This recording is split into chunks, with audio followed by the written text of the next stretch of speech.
तो क्लैरिटी है सभी को। आज और कल हमारी लास्ट क्लास रहेगी, जिसके अकॉर्डिंग हम लोगों के जितने भी 12 मंथ्स होंगे वो कवर हो चुके होंगे और आपने उन्हीं को रिवाइज करना है। ठीक है, जीएस अभी आपका साइंस एंड टेक चल रहा है, आज उसकी लास्ट क्लास है फिजिक्स की। कल से आपकी शुरू होगी हिस्ट्री, एंशंट होगा, मिडीवल होगा, मॉडर्न होगा, उसके कुछ क्वेश्चंस होंगे, क्वेश्चंस के सारे टॉपिक आप लोगों के कवर हो जाएंगे। फिर आपका टेक वाला पार्ट रह जाएगा। टेक वाला पार्ट कौन सा? जिसमें मिसाइल्स हो गई, स्पेस टेक्नोलॉजी हो गई, स्पेस के मिशंस हो गए, नैनोटेक हो गया, आईटी कंप्यूटर्स हो गया, वो आपका कवर हो जाएगा 19 और 20 को। बनाता है सेंस? ठीक है, किसी को डाउट है तो पूछो, नहीं तो फिर हम होमवर्क पूछते हैं।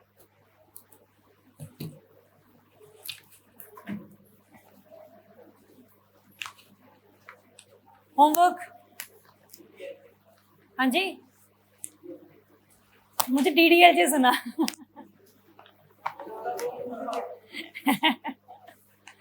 हाँ, हमने दिया था एक काम, कंजर्वेशन ऑफ बायोडाइवर्सिटी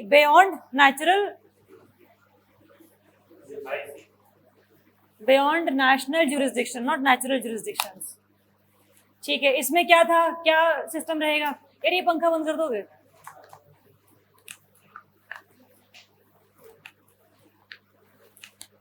हाँ जी, कौन बताएगा? What is the treaty of high seize?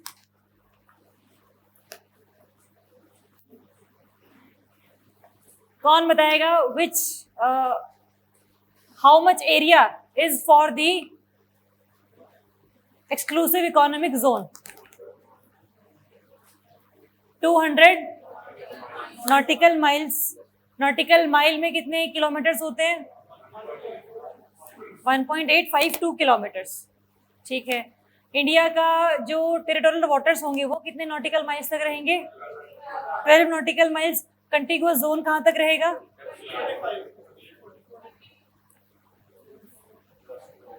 12 + 12 24 total. और फिर आपका आ जाता है एक्सक्लूसिव इकोनॉमिक जोन, उसके बाद हाई सीज। ठीक है, क्या ये ट्रीटी पास हो चुकी है? ये पास नहीं हुई अभी तक। ठीक है, ये तो हम डिस्कशन कर चुके थे काफी डिटेल में, आपने बस रिवाइज करना था, जो कि हम लोगों ने किया हुआ है ऑलरेडी। और होमवर्क क्या था?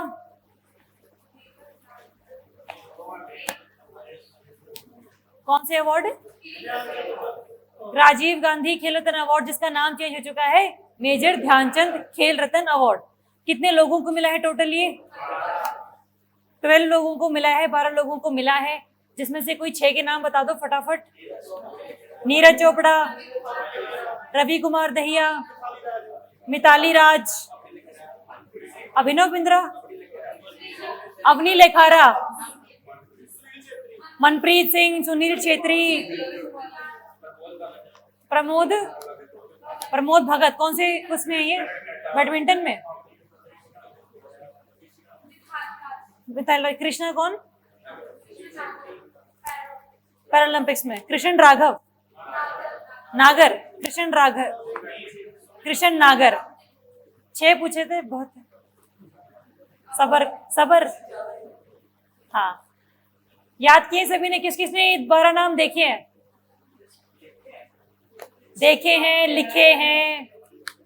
चेतन तुम्हारा हाथ मुझे देखिए, देखे पर ही खड़ा हुआ है ये।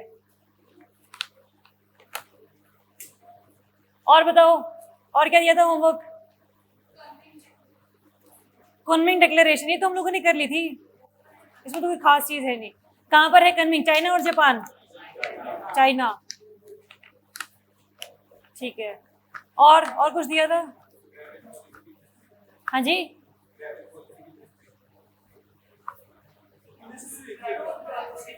स्क्रैपिंग पॉलिसी की ministry of road transport and highway. ठीक है, और कुछ? चलो चले फिर आगे शुरू करें, आ जाओ। First question, which commission is set up by the president to see the reorganisation और subcategorisation for OBCs? Justice K V Kamath committee, Rohini commission, P K Mohanty commission, या none of the above? Rohini commission. Question अब ये नहीं है, क्वेश्चन अब ये है कि इंडिया में कितना % रिजर्वेशन मिलता है टू ओबीसीज? 27। टू एससीज? 15 और ST 7.5, SCs का 16.6%, STs का 7.5% और OBCs का 27%। 16.6%, 15 है इसका, 16.6 है ST 7.5%। कितना होगा टोटल? 12.5 और 27, 49.5 और 15 लिमिट है। हाँ, इसको चेक करना, आई थिंक 15 ही है SCs का। वो किसी स्टेट का हो सकता है, वो मे बी दिमाग में वो रह गया हो। नेशनल वाइज अगर हम बात करें तो 15% है। ठीक है, ओके। मतलब क्या है सब कैटेगराइजेशन का? कैटेगरीज करनी, वाओ। कैटेगरी के अंदर कैटेगरी अभी भी तो है। ओबीसी में क्रिमिनल कंसेप्ट है, एससीज एसटीज में है, उसमें नहीं है क्रिमिनल कंसेप्ट। कितना इनकम लेवल है? 8 लाख। अगर आपकी इनकम इससे ऊपर है तो you can not take the benefits of OBC reservation. या फिर आपके पेरेंट्स कोई डॉक्टर हैं, इंजीनियर्स हैं, या फिर किसी ग्रुप ए या group B officer level post पर लगे हुए हैं, then also you can not take the benefits of OBC reservation. तो हुआ क्या है, नॉर्मली जैसे ओबीसी कास्ट टोटल अगर मान लें 100 हैं, तो उसमें से 2 कास्ट ऐसी हैं, 3 कास्ट ऐसी हैं जो कि सारा रिजर्वेशन का बेनिफिट ले जाती हैं, है ना। तो जो बाकी नीचे वाली कास्ट हैं जो कि अभी भी इकोनॉमिकली और सोशली बैकवर्ड हैं, उनको रिजर्वेशन का बेनिफिट नहीं मिल रहा है। तो इस कमेटी को बैठाया गया था ये बोलने के लिए, ये बताने के लिए कि आप कैटेगरीज के अंदर कैटेगरीज रखो। ओबीसी में हो गया आपका एक्सट्रीमली बैकवर्ड कास्ट, एक हो गया मोस्ट बैकवर्ड कास्ट, एक हो गया एक्सट्रीमली बैकवर्ड कास्ट। ऐसे कैटेगरीज बनाओ। 27 में 10% मिलेगा एमबीसीज को, 5% मिलेगा एक्सट्रीमली बैकवर्ड क्लासेस को। तो ये सब बताओ कि कैसे करना है भी है कि नहीं करना है। तो वो सब बताने के लिए इनको अपॉइंट किया गया था। अभी इनका जो टेन्योर है वो 30 जनवरी तक था, 2022 तक। रिपोर्ट सबमिट की गई है बट उस पर अभी कोई काम नहीं किया गया है। तो जो भी चीजें न्यूज में रहती हैं ओबीसी की रिगार्डिंग, आप ध्यान रखना, रोहिणी कमीशन की रिकमेंडेशंस पर ही सब कैटेगराइजेशन का कंसेप्ट हमारे यहाँ पर आया था। क्लैरिटी है सभी को? तो आंसर आपका रहेगा सी। चलो नेक्स्ट है earth overshoot day. Earth overshoot day, first option पढ़ो जरा। The concept was given by Andrew Sims. Yes, मुझे कौन बताएगा what is earth overshoot day? जी, आपका नाम क्या है? पंकज। हाँ जी पंकज, हैं? दोबारा बोलो ना। हाँ जी,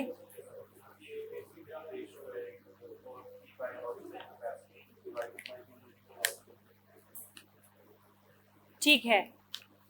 सिंपल शब्दों में कि अर्थ ओवरशूट डे का वो मतलब है जितना अर्थ पूरे साल में हम लोगों को रिसोर्स प्रोवाइड कर सकती थी, उतने रिसोर्स हम लोगों ने किस दिन तक यूज कर लिए। That's the earth overshoot day. जितना ज्यादा इसकी डेट आगे आती जाएगी, जुलाई से मई में, मई से अप्रैल में, इसका मतलब हम लोगों ने अप्रैल आने तक ही पूरे साल के रिसोर्सेज जो कि अर्थ हमें दे सकती थी, और अगर उतने ही रिसोर्सेज अगर हम लोग लेते तो अर्थ का बर्डन ज्यादा नहीं होता। लेकिन पॉपुलेशन इतनी ज्यादा है हमारी कि हम लोगों ने बहुत सारे रिसोर्सेज क्या है बहुत पहले ही यूज कर लिए हैं। उसके आगे जो रिसोर्स हम यूज कर रहे हैं वो नेक्स्ट ईयर के हम लोग यूज कर रहे हैं। अभी अगर हमारी पूरी पॉपुलेशन को जितनी डिमांड्स हैं हमारी सेटिस्फाई अगर उसको करना है तो हमें कितनी अर्थ चाहिए है? 1.7 अर्थ। सेम ऐसी ही अर्थ एक और हो बट 0.7, यही बढ़ जाएगा धीरे धीरे करके। एक 1.7 है फिर 1.8 हो जाएगा, because resources are depleting and population is increasing. तो ये अर्थ ओवरशूट डे वो है जो हमारे को बताता है कि आपने किस लेवल पर जाकर अर्थ की कंजर्वेशन करनी है, and especially for the resources. This concept was given by Andrew Sims first time. Second option, it happened on July 29th this year, अगर ऑप्शन आता है कि this day, the date is coming forward year by year, तो सही बात है ये। पहले 2 अगस्त था, पहले 21 अगस्त था, फिर 2 अगस्त हुआ, उसके बाद अब 29 जुलाई हो चुका है। जितना ज्यादा हम आगे आते जाएंगे उतना हमारे पे बर्डन बढ़ता चला जाएगा। अर्थ की जो कैरिंग कैपेसिटी है वो हम लोगों को बहुत ध्यान से यूज करनी है। सही बात है।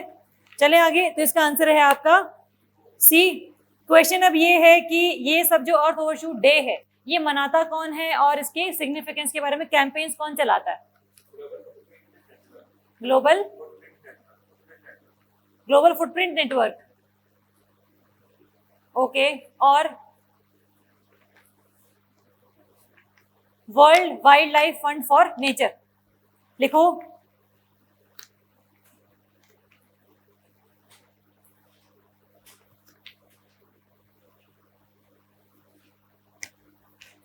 World wildlife fund for nature.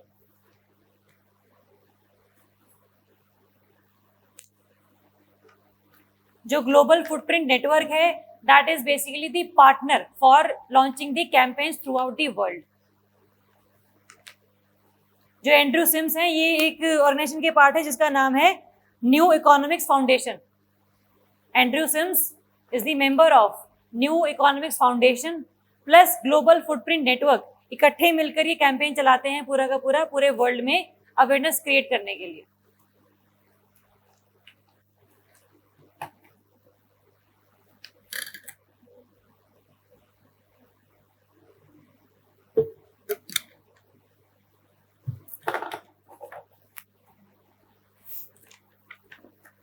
चलो क्लैरिटी है सभी को, क्या ये डे है? अर्थ डे हो गया, अर्थ ओवरशूट डे हो गया, अर्थ आर हो गया, इन तीन चीजों में फर्क ध्यान रखना है हम लोगों को, ठीक है। चलो नेक्स्ट है आपका, which city has received the platinum rating under IGBC green cities rating at the industrial category?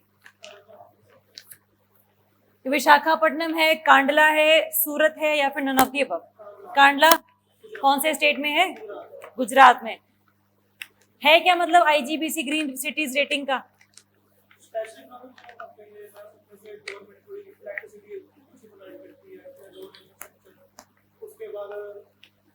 नहीं, SEZ नहीं पूछा मैंने पूछा है कि IGBC ग्रीन रेटिंग क्या है।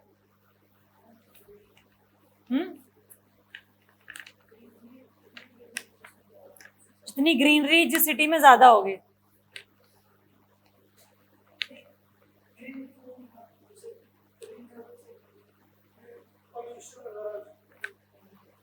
It is regarding the energy efficiency.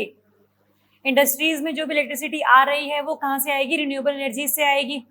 जो बल्ब लगे हुए हैं वो LEDs लगे हुए हैं, ना कि वो येलो कलर के बल्ब्स लगे हुए हैं, है ना। जो आप लोगों ने लैंड खरीदी है उसके ऊपर पहले फॉरेस्ट नहीं था, तो आपने डिफॉरेस्टेशन नहीं करी है to just make the industry.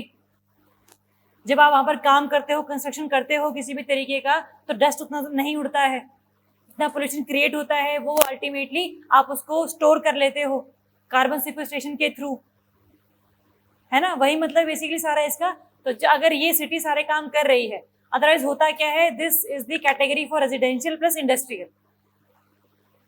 Residential में होती है बिल्डिंग्स, ऐसे आपने सुना होगा कि जब ये प्लॉट्स वगैरह बनाते हैं ये बिल्डर्स वगैरह, तो ये जब एडवर्टाइजमेंट करते हैं तो कहते हैं कि this is energy efficient building, it has the IGBC green rating, green city of Mohali. तो ऐसे ऐसे जो है ये आपकी सिटी की एक तो एस्थेटिक वैल्यू बढ़ाती है, बिल्डिंग की एस्थेटिक वैल्यू बढ़ाती है, प्राइस बढ़ाती है, प्रॉफिट बढ़ाती है आपका। और इंडस्ट्रियल सिटीज भी खास करके सेम वही बात करती हैं कि यहाँ पर जो भी एनर्जी लोग प्रोड्यूस कर रहे हैं उसके लिए पोल्यूशन किसी और जगह पर क्रिएट ना हो। सबसे पहले किसको मिला है? ये कांडला को मिला है। Kandla SEZ special economic zone, जो कि 2005 के एक्ट के बाद सभी जगहों पर बनाने हम लोगों ने शुरू किए थे। Especially these areas are for promotion of exports. India का पहला SEZ कौन सा था? कांडला, ठीक है। चलें आगे, तो इसका आंसर रहेगा भी कांडला SEZ। ध्यान रखेंगे कि आपका ये है इंडस्ट्रियल कैटेगरी में, ना कि रेजिडेंशियल कैटेगरी में, ठीक है। अब प्लैटिनम रेटिंग है, गोल्डन सिल्वर ब्रॉन्ज आए तो ध्यान रखना प्लैटिनम की बात कर रहे हैं, रहेगा याद। चलो next question, India's first cryptogamic garden is recently inaugurated in which city of Uttarakhand? Dehradun, Ranikhet, Almora, Nainital. Ranikhet वाले कौन है? उपवास लेने के लिए हाथ उसने ऐसे किया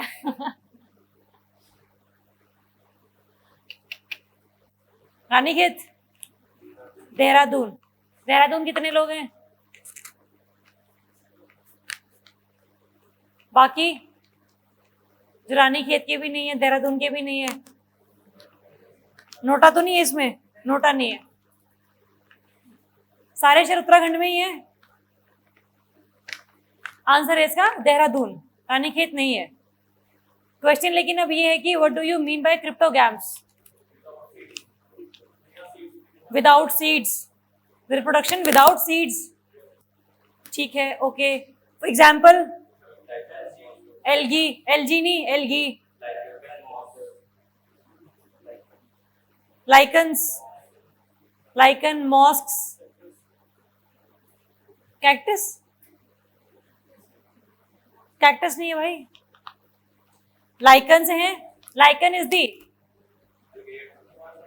एल्गी एंड फंगाई का सिम्बायोटिक रिलेशनशिप। एल्गी को भी फायदा पहुंच रहा है और फंगाई को भी फायदा पहुंच रहा है, that's called the symbiotic relationship, ठीक है। लाइकन्स हो गए, एल्गी होगी, फंगाई हो गए, मॉस्क्स हो गए, है ना। तो these are the cryptogams, reproduction without seeds, ठीक है। कहां बना है ये? देहरादून में।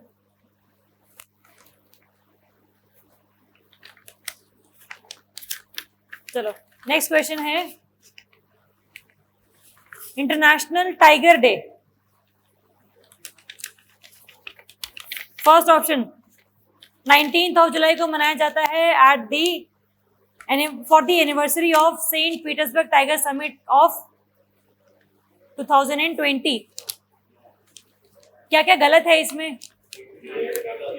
डे गलत है, क्या डे है? 29 जुलाई। और क्या गलत है इसमें? सेंट पीटर्सबर्ग डिक्लेरेशन की ईयर, क्या ईयर है उसका? 2010 है, 2010 है, ठीक बात है। तो टाइगर डे मनाते हैं हम लोग 29 जुलाई को, और सेंट पीटर्सबर्ग डिक्लेरेशन है 2010 वाली। सेकंड ऑप्शन, थीम क्या है? The survival is in our hands, सही है थीम, ठीक है, लग तो रही है, ओके। क्वेश्चन अब ये है आप लोगों के लिए, हम टाइगर्स को डिस्कस कर चुके हैं ना डिटेल में, कौन से स्टेट में ज्यादा हैं, कितने नंबर हैं टोटल, ये हम कर चुके हैं, ठीक है। क्वेश्चन आप लोगों के लिए ये है कि इंडिया में इसी दिन पर कितने टाइगर रिजर्व्स को रिकॉग्नाइज किया गया था अंडर दी CATS? सुना है ये वर्ड CATS? सुना तो होगा, सुना है, फुल फॉर्म भी सुनी होगी, सुनी नहीं? किस किसने पहली बार देखे हैं चार शब्द? CATS बेसिकली क्या है आपका? It is the conservation assured, conservation assured and tiger standards. Basically क्या स्टैंडर्ड्स हैं, जैसे हमारे पर ISO है, इंडियन स्टैंडर्ड ऑर्गेनाइजेशन, जो कि आपको हर स्विच पर, हर AC पर ISO मार्क लगा मिलता है कि जो भी मिनिस्ट्री की तरफ से हमारे यहाँ पे स्टैंडर्ड्स निकाले गए थे उन सभी को मीट करता है। ये 3 स्टार है या 4 स्टार है या 5 स्टार है, ये हम बता रहे हैं क्योंकि जो स्टैंडर्ड्स हम लोगों ने बनाए हैं उस पर ये फुलफिल, ये उस पर खरा उतर रहा है। वैसे ही अगर आपके देश में टाइगर रिजर्व्स हैं, क्या उन्होंने पूरे वर्ल्ड में जो CATS की तरह बनाए गए स्टैंडर्ड्स हैं उनको फॉलो किया है? अगर फॉलो किया है तो आपके देश में जो कंजर्वेशन ऑफ टाइगर्स है वो बहुत ही ज्यादा एफिशिएंट हो जाएगी। उन्होंने बोला है कि आपको हर जगह कैमरा लगाना है तो आपने कैमरा लगाया हुआ है, कैमरा ट्रैपिंग करनी है, बेसिकली आपने उनके नंबर्स को पता लगाने की, कि मुझे कैसे पता कि इंडिया में 2, 9, 6, 7 टाइगर्स हैं। कितने हैं वैसे?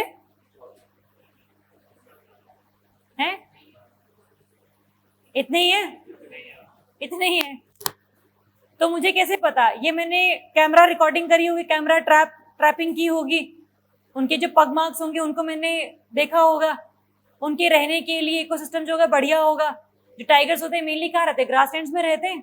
बिग कैट्स के नाम से हम जानते हैं उनको, उनको तेज दौड़ना होता है, तो उसके लिए अगर पीछे पेड़ आ गए तो कैसे दौड़ेंगे फिर वो? तो they are basically the species of grasslands. But ऐसे नहीं सिर्फ ग्रासलैंड्स में ही मिलेंगे, ये आपको हर जगह मिल जाते हैं टाइगर्स। बट यस, क्या उनके खाने के लिए प्रॉपर सुविधा है?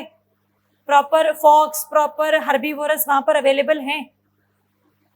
तो जो स्टैंडर्ड्स मेंटेन अगर आपने किए हुए हैं तो आपको रिकॉग्नाइज किया जाता है अंडर दिस CATS। इंडिया में अभी तक टोटल 14 टाइगर रिजर्व्स ऐसे हैं जिनको इस स्टैंडर्ड्स के तहत बोला गया है कि हाँ आप लोग अच्छा काम कर रहे हैं। इसी दिन 2021 में इन 14 टाइगर रिजर्व्स को हम लोगों ने स्टैंडर्ड्स को रिकॉग्नाइज करवाया था। क्वेश्चन क्या है आप लोगों के लिए, होमवर्क क्या है आप लोगों के लिए? ये 14 टाइगर रिजर्व्स कौन कौन से हैं पता करके आना। इससे होगा क्या, उन टाइगर रिजर्व की जो लोकेशंस होगी वो आपको क्लियर हो जाएगी, को पता लगेगा कि दुधवा टाइगर रिजर्व कहाँ पर है, यूपी में है वो, है ना। इंडिया में वैसे टोटल कितने टाइगर रिजर्व्स हैं? टोटल 52, 53, 53rd कौन सा था? गुरु घासीदास टाइगर रिजर्व। कहां पर है ये? छत्तीसगढ़। 52nd कौन सा था? राजस्थान वाला। कौन सा? क्या? कौन सा? सरिस्का टाइगर रिजर्व तो बहुत पुराना है। विषधारी,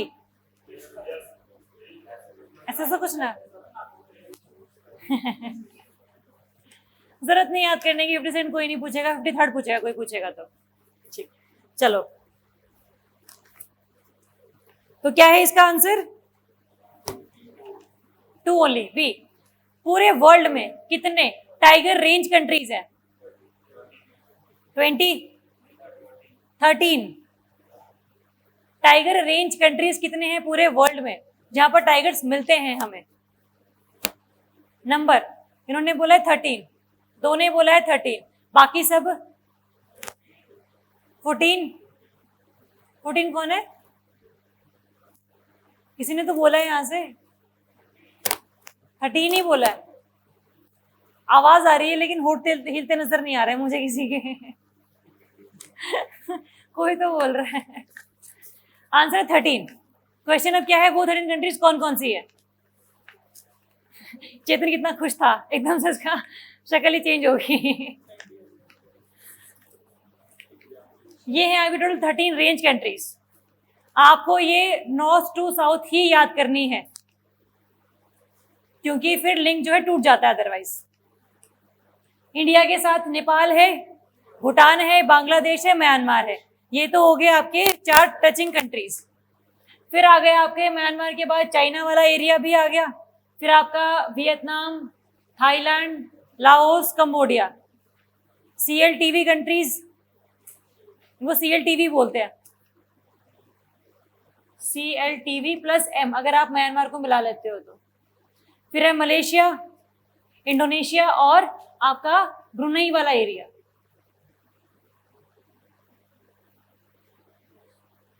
ये टोटल आपकी 13 टाइगर रेंज कंट्रीज।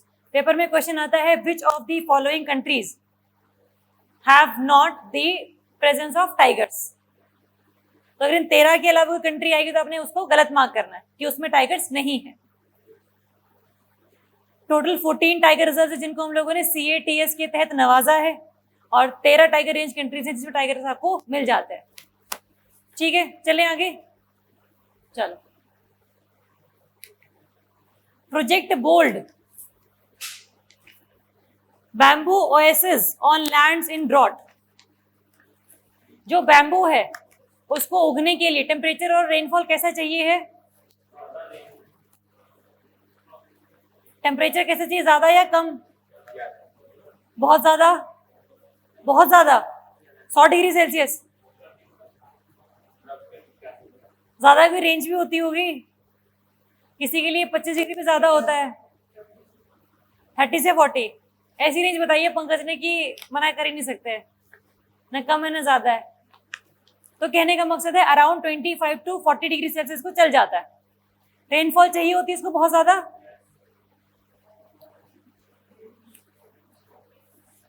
यस और नो? नहीं चाहिए होती ज्यादा, इनको अराउंड चाहिए होती है 200 सेंटीमीटर रेनफॉल। ज्यादा है इतनी, मतलब इतनी कम भी नहीं कि डेजर्ट एरिया में उग जाएंगे ये, लेकिन कुछ टाइप्स हैं इनके जो कि कहीं पर भी उग जाते हैं। This is the most flexible variety. Bamboos आपको वहां मिल जाएंगे जो टेम्परेचर बहुत कम है, बैम्बूज आपको वहां मिल जाएंगे जो टेम्परेचर बहुत ज्यादा है, रेनफॉल बहुत ज्यादा है, रेनफॉल बहुत कम है। They are most adaptable varieties, most adaptable species. अभी जो प्रोजेक्ट है ये देखो, प्रोजेक्ट बोल्ड, ये किसने लगाया है? करना क्या है इस प्रोजेक्ट बोल्ड में? हम लोगों को जितना भी ड्रॉट एरियाज हैं हमारे, उसमें क्या लगाने हैं? हमें बैम्बूज लगाने हैं, ताकि वहां पर क्या आ जाए, थोड़ी सी ग्रीनरी आ जाए। अदरवाइज जो आपका डेजर्ट एरिया होता है वहां पर कौन से पेड़ ज्यादा होते हैं? एग्जाम्पल दो थोड़े बहुत। बिल्कुल डेजर्ट एरिया भी नहीं, बेर, बबूल, नीम के पेड़, किक्कर का पेड़। राजस्थान गए हो कभी आप लोग? बीकानेर, अजमेर वाली साइड?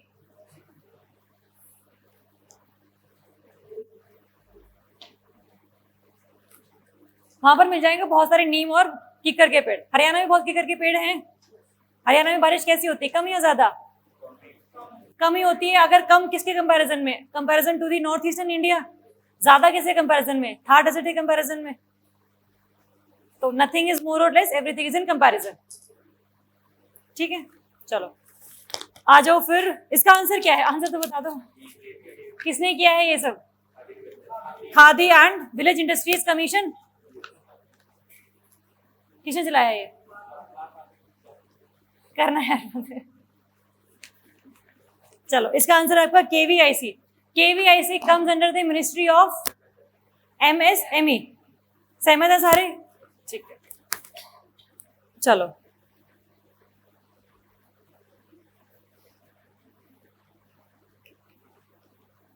प्रधानमंत्री Jan Vikas Karyakram is an initiative of which ministry?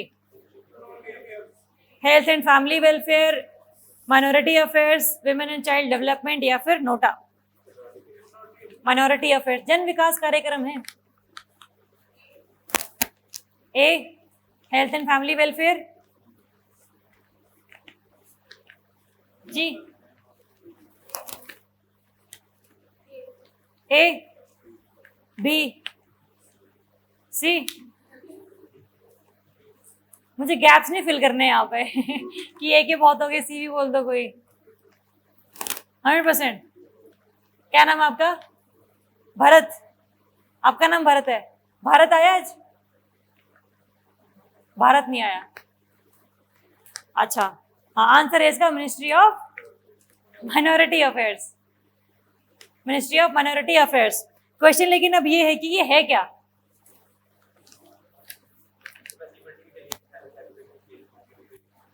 आपको मिनिस्ट्री पता लग गई, आपको नाम से क्लियर हो, जन विकास है, तो क्या करेगी मिनिस्ट्री?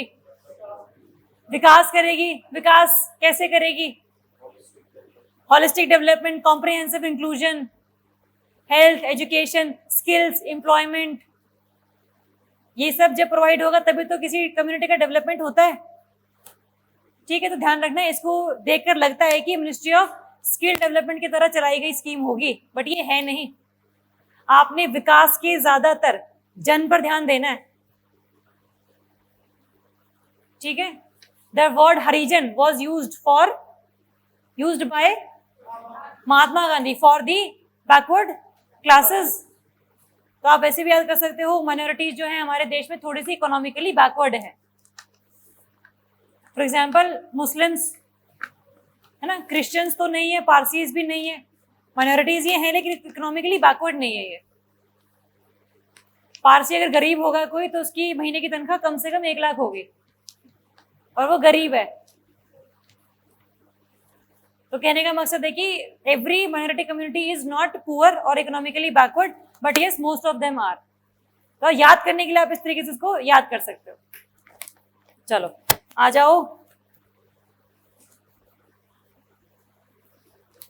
इतना सब याद करने की जरूरत नहीं है। निपुण भारत प्रोग्राम, ये तो हम लोग डिस्कस भी कर चुके हैं। निपुण भारत पहला option launch by ministry of education.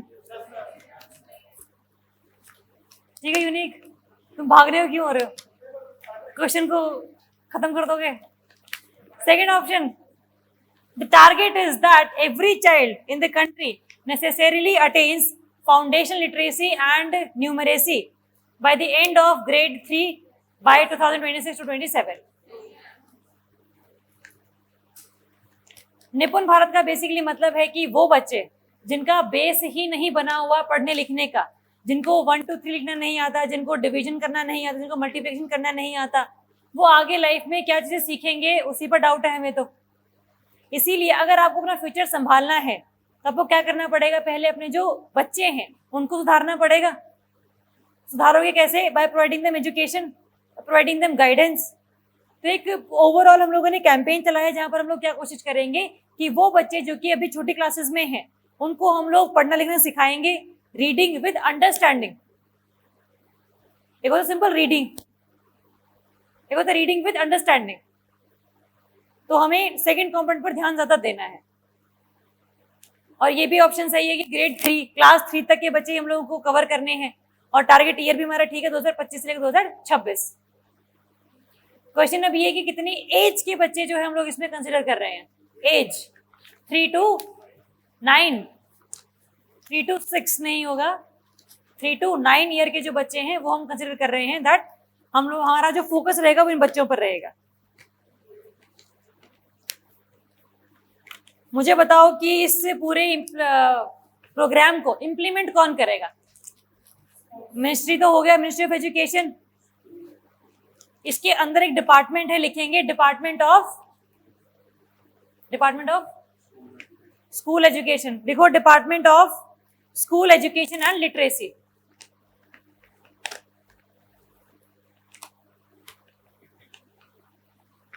Department of school education and literacy, that's the implementing agency for the निपुण भारत मिशन।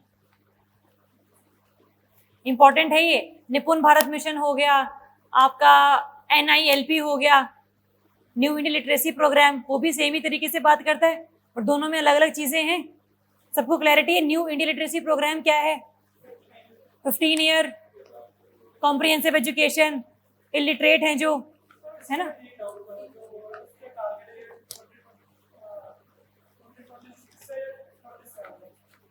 2026 है उसका, 22, 23, 24, 25, 26, 5 साल के लिए टोटल 5 करोड़ बेनिफिशरीज रहेंगे। एक साल में 1 करोड़ बेनिफिशरीज रहेंगे। 26 है। जैसे अभी आपका 2022-23 का जो बजट ईयर था उसमें ये लॉन्च हुआ था, तो वैसे टारगेट जो आपका 2026, 2027 ऐसे लिखा होता है, अप्रैल मई तक। चलो जब तक नया बजट नहीं आ जाता। क्लैरिटी सभी को निपुण भारत की और NILP की। चलो नेक्स्ट क्वेश्चन, आंसर है इसका C. Consider the following statements regarding the Harit Dhara. सुना इसके बारे में, हरित धरा के बारे में? आप लोगों ने इनके बारे में सुना हुआ, रूमिनेटिंग एनिमल्स।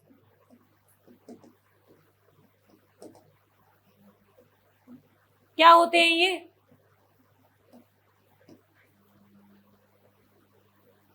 सुना इनके बारे में, रूमिनेटिंग एनिमल्स क्या होते हैं ये?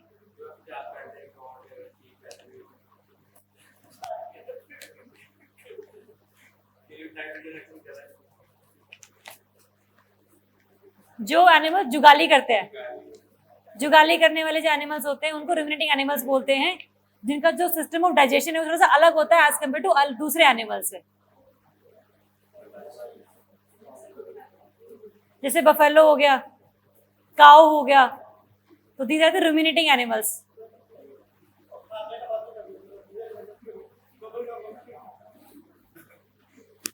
मतलब पहले खा लेते हैं फिर दोबारा से उसको डाइजेस्ट करते हैं इस तरीके से। चलो अब हमें पता है कि सुनो, आ जाओ, बस गांव की याद आ गई। हाँ यहाँ आ जाओ। ये बेसिकली क्या है आपका, ये Harit Dhara, it is a kind of supplement. होता क्या है, नॉर्मल जितने भी हमारे लाइफ स्टॉक इंडस्ट्रीज में एनिमल्स होते हैं, जब वो डाइजेशन करते हैं अपनी, तो they release the methane gas, और methane gas is a greenhouse gas. इसीलिए CH4 के इमिशन को रोकने के लिए हम लोगों ने उनको खाने के लिए ऐसे सामान दिए हैं, जब वो डाइजेस्ट करें उसको तब कम से कम मीथेन गैस निकले, ताकि जो लाइफ स्टॉक इंडस्ट्री है हमारी, that should be the least responsible for the emission of CH4 gas. ठीक है, तो this is the Harit Dhara food supplement for the ruminating animals. Clarity है सभी को? पढ़ो पहला ऑप्शन। इट इज, रुक जाओ, इट इज, मुझे तो पढ़ लेने दो। It is anti methanogenic feed supplement to be given to ruminating animals to decrease the level of CO2, to decrease the level of CH4 emission. Second option, it is developed by Indian Council on Agriculture Research, ICAR.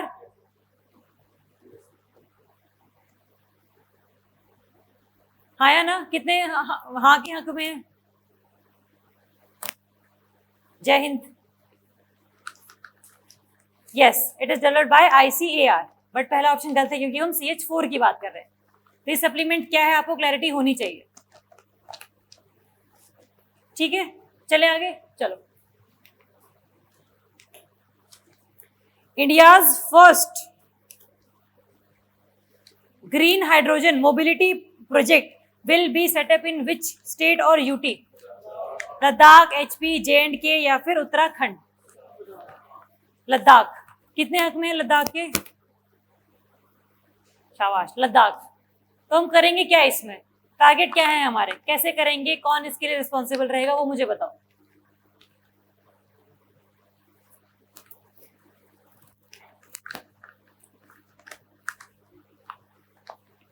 ये आप लोगों ने पहले किए हुए ना, मुझे ऐसा लग रहा है, इसलिए आपको आंसर तो आते हैं लेकिन इसके पीछे की बैकग्राउंड नहीं पता।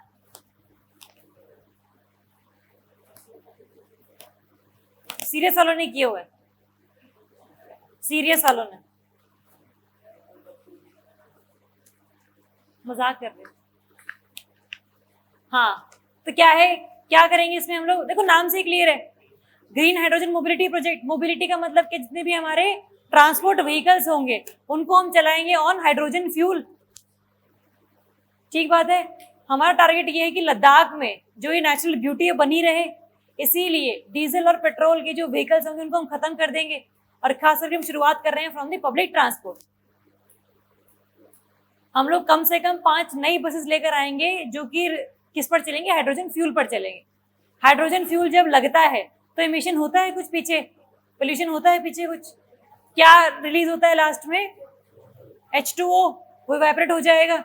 But H2O is also a greenhouse gas. Yes, ध्यान रखना, water vapour is also responsible for global warming. इसलिए इसका ना बिल्कुल चक्कर है, ये साइकिल है। जितने ज्यादा वाटर वेपर्स होंगे उतना ज्यादा क्या होगा, ग्लोबल वार्मिंग होगा। जितना ज्यादा ग्लोबल वार्मिंग होगा उतना टेम्परेचर आपका बढ़ेगा। जितना टेम्परेचर बढ़ेगा उतना इवेपोरेशन ज्यादा होगा। जितना इवेपोरेशन ज्यादा होगा उतना ही water vapour into the atmosphere रहेगा। तो शुरुआत हुई थी वाटर वेपर से और खत्म कहां पर हुई, वाटर वेपर से। साइकिल चलता चला जाएगा, है ना। इसीलिए वाटर वेपर जो है आती हुई इंसोलेशन को भी ट्रैप करता है और जाती हुई IR को भी ट्रैप करता है, इतना अपने को पता है। ग्रीन हाउस इफेक्ट क्या होता है हम सभी को क्लियर है कि जो सिर्फ इंसोलेशन को पास होने देता है लेकिन जाती हुई TR को, इंफ्रारेड रेडिएशंस को ब्लॉक कर लेता है। ये अपने को क्लैरिटी है।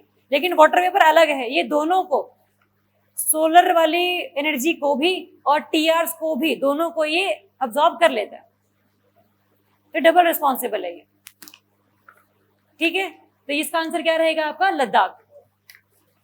कौन रिस्पॉन्सिबल है इसके लिए? एनटीपीसी लिखो,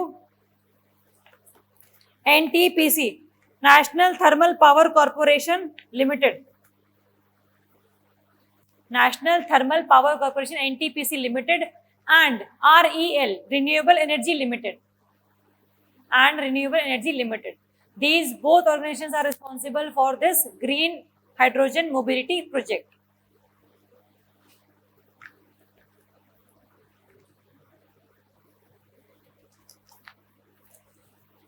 चलें आगे, चलो नेक्स्ट क्वेश्चन है, India's largest solar park will come up in which areas of India?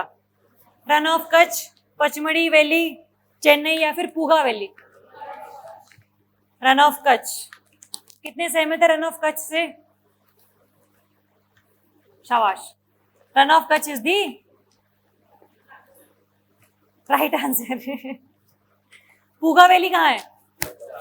Ladakh. Puga valley में क्या किया था हम लोगों ने? इंडिया का पहला जियो थर्मल पावर प्लांट, पहला या फिर लार्जेस्ट? पहला। चलो अब ये जो आपका एनटीपीसी REL है, जो रिस्पॉन्सिबल था for the hydrogen mobility project, वही रिस्पॉन्सिबल किसके लिए है? सोलर पावर प्लांट के लिए भी। लार्जेस्ट, होमवर्क लिखो, India's largest floating solar power plant, India's largest floating solar power plant, Tamil Nadu. Floating का मतलब क्या होगा? जो कि किसी रिवर पर होगा या डैम पर होगा?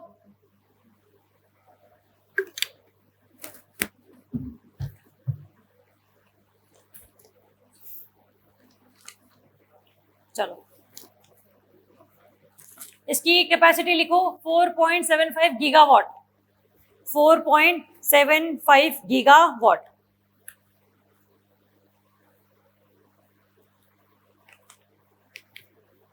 नेक्स्ट क्वेश्चन है, NASA's NEA scout near earth asteroid, NEA की full form. First option, its main mission is to fly by and collect data from a near earth asteroid. Yes. Second statement, it will also be America's first interplanetary mission using a special solar sail propulsion system। होता क्या है solar cell propulsion system? पता नहीं, covering होती है। आप बताना चाहोगे? नहीं बताना चाहोगे? अच्छा, देखो नॉर्मली होता क्या है, जो आपका ये पूरा का पूरा स्पेसक्राफ्ट है, इसमें लगे होते हैं बड़े बड़े मिरर्स, जिसकी ओर पड़ती है सनलाइट। सनलाइट जैसे ही पड़ेगी, बहुत एनर्जी से पड़ती है सनलाइट सोलर विंड्स की फॉर्म में, तो जब वो रिफ्लेक्ट बैक होती है मिरर से, तो हल्का सा पुश मिलता है टू दी स्पेसक्राफ्ट। कोई धक्का मारे आपको तो आगे जाओगे। सनलाइट क्या है, ऐसा धक्का मार रही है उसको सोलर विंड से, क्योंकि उसमें सोलर विंड्स का मतलब क्या होता है नॉर्मली कि बहुत प्रेशर से कोई चीज आपकी तरफ आ रही है। अर्थ तो बहुत दूर हो गई ना, इसीलिए जो सोलर विंड से इतनी आती नहीं है यहाँ पर सिर्फ वो लाइट आती है जो कि फोटोस्फीयर से आती है। आपको पता है ना कि सन में 5 लेयर हैं, और धरती पर जो लाइट पहुंचती है वो कहाँ से आती है, कौन सी लेयर से आती है? फोटोस्फीयर से आती है वो, जिसको पहुंचने में कितना टाइम लगता है? 8.8 मिनट्स अराउंड। ठीक बात है। तो वहां पर सोलर विंड्स हैं जो कि बड़े बड़े मिरर्स लगे हुए हैं, जो कि सोलर विंड्स को, सन की लाइट को रिफ्लेक्ट करेंगे, और उनकी रिफ्लेक्शन से क्या होगा? स्पेसक्राफ्ट की मूवमेंट आगे चलेगी। That's called solar sail propulsion. तो ये पहला मिशन है नासा का जिसमें इस टेक्नोलॉजी को यूज किया जा रहा है। नासा का NEA स्काउट, जो इसका नाम और क्या है, क्यूबसैट भी बोलते हैं इसको, बहुत छोटा है ये, क्यूबसैट, CUBESAT। तो काम सिर्फ इसका इतना ही है,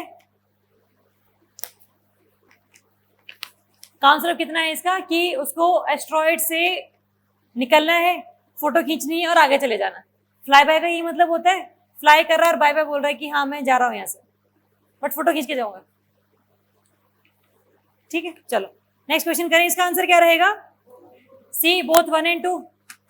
सिंपल क्वेश्चन भी बन सकता था इस पर कि NEA scout is launched by which organisation? NASA. Next, global cyber security index. मुझे बताओ global cyber security outlook report कौन रिलीज करता है? World economic forum. और ग्लोबल साइबर सिक्योरिटी इंडेक्स यही है, क्या है यूनिक? ये फुल फॉर्म लिखिए इसकी। हाँ, ITU, international telecommunication union. Yes, outlook report है WEF की, इंडेक्स है आपका ITU का। ध्यान रखेंगे पेपर में क्वेश्चन आएगा तो गलत नहीं होना चाहिए दोनों इंडेक्सेस में से। Second option, India is placed at 10th rank. Yes, question अब ये है आप लोगों के लिए कि क्या इंडिया का रैंक पिछले साल के मुकाबले अच्छा हुआ है या बुरा हुआ है? इंप्रूव हुआ है। By how many ranks?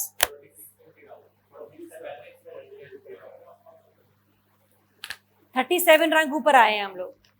ठीक है, तो कौन ये रिलीज करता है? टॉप पर कौन है? US। स्कोर कितना है US का 0 to 100 में से? 99। इतना? 82 है, 100 है पूरा।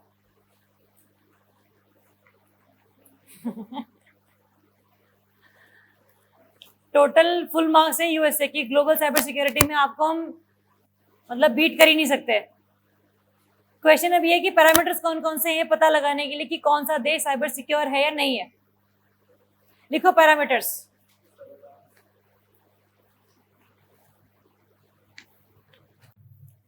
पहले लिखो लीगल मेजर्स। लीगल मेजर्स का मतलब क्या है कि अगर मान लो कि डेटा हैक हो भी जाता है तो उस हैकिंग के बाद कौन सा लॉ लगेगा कि आपका जो डेटा है वो सिक्योर रहे या फिर प्रिवेंट हो डेटा प्रिवेसी, सॉरी प्रमोट हो डेटा प्रिवेसी। सेकंड लिखो टेक्निकल मेजर्स।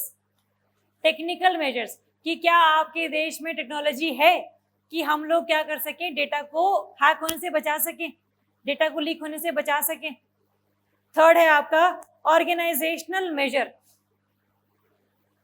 ऑर्गेनाइजेशनल मेजर हमारे यहाँ पर कौन काम करता है? सुना होगा आप लोगों ने सर्ट का नाम, कंप्यूटर इमरजेंसी रिस्पांस टीम, है ना। एक और है हमारे पास सर्ट FIN, जो कि स्पेशली क्या देखती है? फाइनेंशियल मैटर्स को देखती है। तो हमारे यहाँ पर ऑर्गेनाइजेशंस कैसी हैं? रॉ है, IB है, डेटा हैक होता है कि नहीं होता है, क्या हम बचा सकते हैं डेटा को हैक होने से या नहीं, वो सब जो चीजें आएंगी आपकी ऑर्गेनाइजेशनल मेजर्स में। फोर्थ है लिखो कैपेसिटी डेवलपमेंट।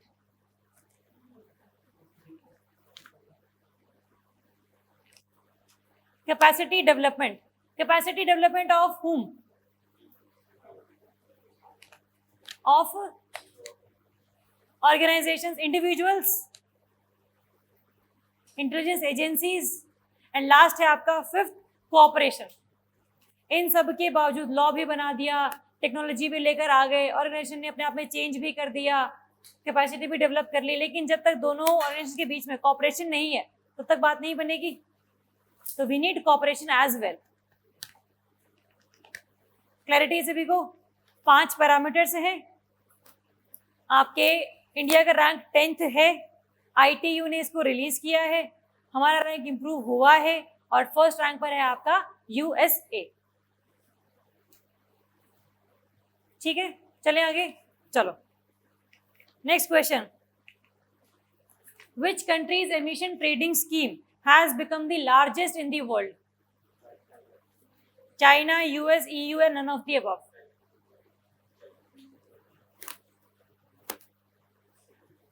इससे पहले क्वेश्चन ये कि what do you mean bye emission trading mechanism?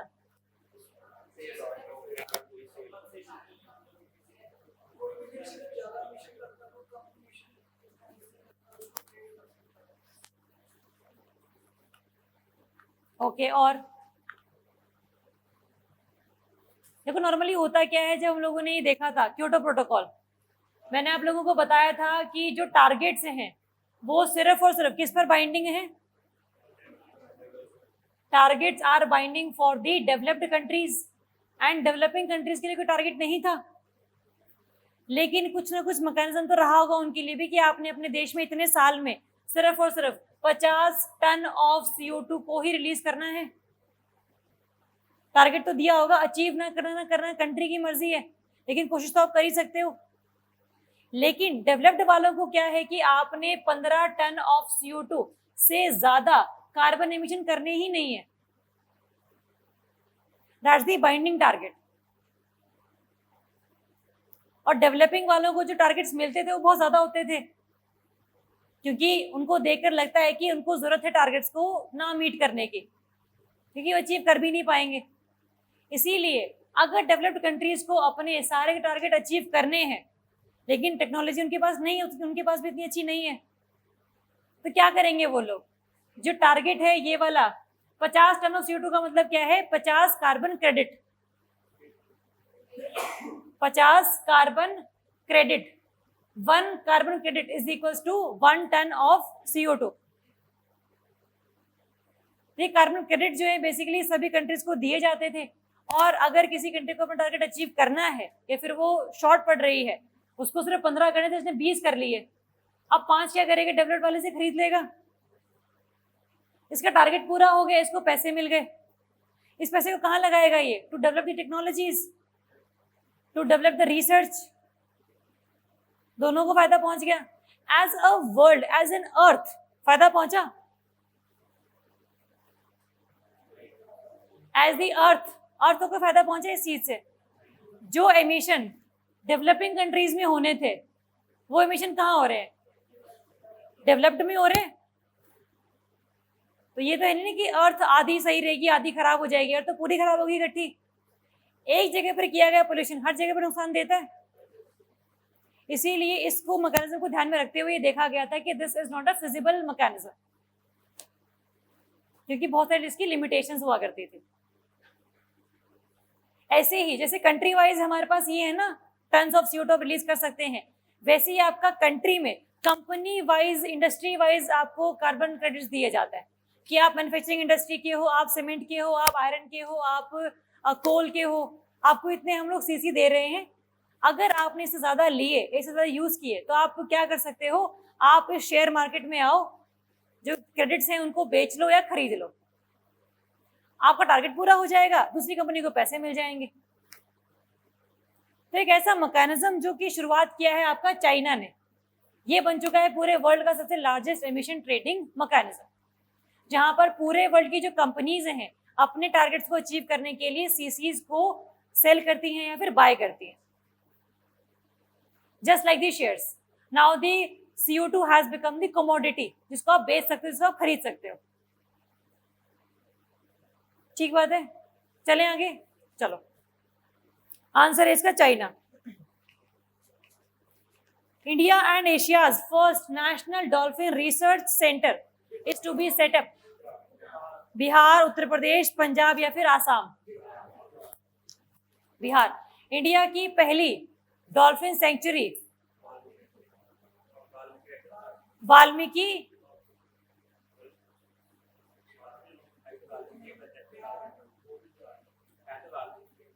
हाँ, बट नेशनल पार्क कैसे होगा? रिवर में रहेगी ना डॉल्फिन, तो है कौन से नेशनल पार्क में आ जाएगी? थोड़ा तेज बोला करो ना, आवाज नहीं आती, पीछे पंखे की हवा इतनी है। फर्स्ट इंडिया की dolphin wild life sanctuary, dolphin century इसका बोल सकते हो, दैट इज इन दी बिहार। नाम क्या है उसका? विक्रमशिला। वाल्मीकि नहीं है, विक्रमशिला है। वाल्मीकि नेशनल पार्क है आपका बिहार में। चलो, Vikramshila Gangetic dolphin century. Question अब ये है कि पूरे वर्ल्ड में कितने फ्रेश वाटर डॉल्फिन्स मिलते हैं और कहाँ कहाँ मिलते हैं, उनके नाम क्या है? Dolphins are fresh water species या फिर वो सी में मिल सकती हैं? डॉल्फिन सी में नहीं मिल सकती, मिलती हैं, तो फ्रेश वाटर भी होती हैं और आपकी वो सॉल्ट वाटर वाली भी होती हैं। मुझे जानना है कि पूरे वर्ल्ड में फ्रेश वाटर वाली कितनी डॉल्फिन की स्पीशीज, उनके नाम क्या है? कौन बताएगा?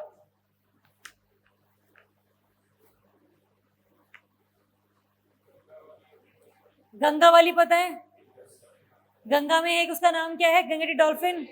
इंडस वाली में, इंडस वाली का नाम क्या है? Indus river dolphin. नाम इंडस वाली का नाम है, बी से नाम है उसका भूलन। इंडस वाली का नाम है भूलन, पाकिस्तान में है, भूल जाओ। इरावती डॉल्फिन वो ब्रह्मपुत्र वाली साइड है, जो अल्टीमेटली सॉल्ट में आ जाती है। एक है आपकी अमेजोन में, Amazon river, largest river of मतलब वर्ल्ड, उसका नाम क्या है?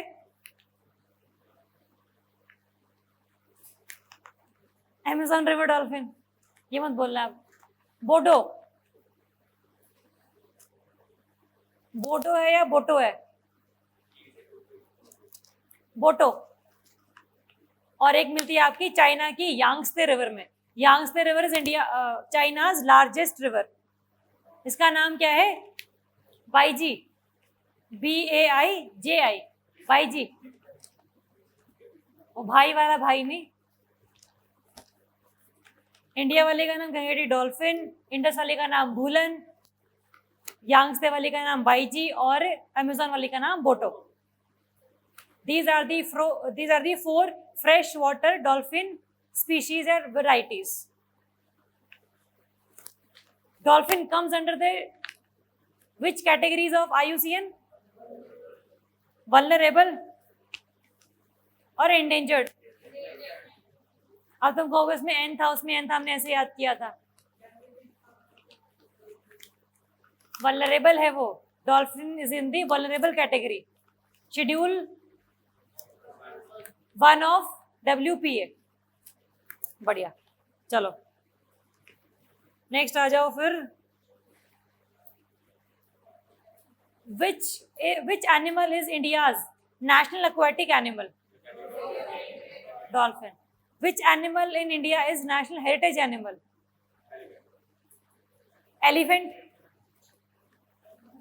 Elephant national heritage animal, heritage, विरासत है, शुरुआत से ही एलिफेंट है। हम क्या अभी आए हैं?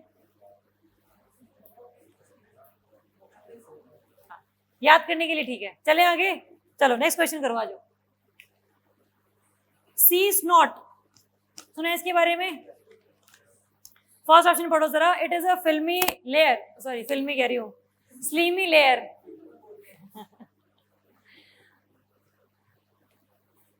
स्लीमी लेयर ऑफ ग्रे और ग्रीन स्लज इन दी सी। सही है। It is formed when algae are overloaded with nutrients as a result of water pollution combined with the effects of climate change. अच्छा, ओके। कौन मुझे बताएगा what is sea snot? क्या है वो? यूट्रोफिकेशन एक तरीके से। ये सबको पता है यूट्रोफिकेशन क्या होता है ना, बताने की जरूरत तो नहीं है।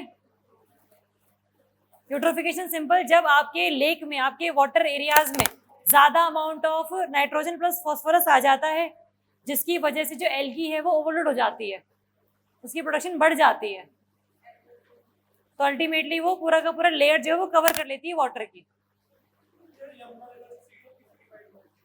वो तो आपका इंडस्ट्रियल एफ्लुएंट्स है। अब होता क्या है नॉर्मली, सुनो आ जाओ। पहली बात तो इसमें सेकंड ऑप्शन कहता है आपका कि it is when algae are overloaded with the nutrients. Nutrients कैसे आ सकते हैं? एग्रीकल्चर से आ सकते हैं, because we use nitrogen as a fertiliser, we use phosphorus as a fertiliser. दूसरा, क्लाइमेट चेंज से कैसे ये इम्पैक्ट करेगा? है एसिड रेन। क्लाइमेट चेंज की वजह से ग्लोबल वार्मिंग हो रही है, टेम्परेचर बढ़ रहा है सी का, एंड एल्गीज के लिए जो टेम्परेचर चाहिए है रहने के लिए वो सुटेबल उनको मिल रहा है, they can survive in the high temperature areas. इसीलिए पहले वो प्रोड्यूस ज्यादा होती है और उनको मेंटेन भी कर पाती है because of the high temperature. ठीक बात है, तो दोनों ही सही है क्वेश्चन। लेकिन अब ये है कि कौन से एरिया में ये सी स्नॉट फिनोमेना देखा गया था। टर्की के पास किस में, जॉर्डन में, इजराइल में, सी ऑफ मरमरा में। हम लोगों ने किया हुआ है sea of Marmara, Aegean sea, Bosporus straits, Dardanelles strait, black sea. याद है सभी को? फ्रॉम वेस्ट टू ईस्ट शुरू करेंगे। वेस्ट में सबसे पहले कौन है? एजियन सी, उसके बाद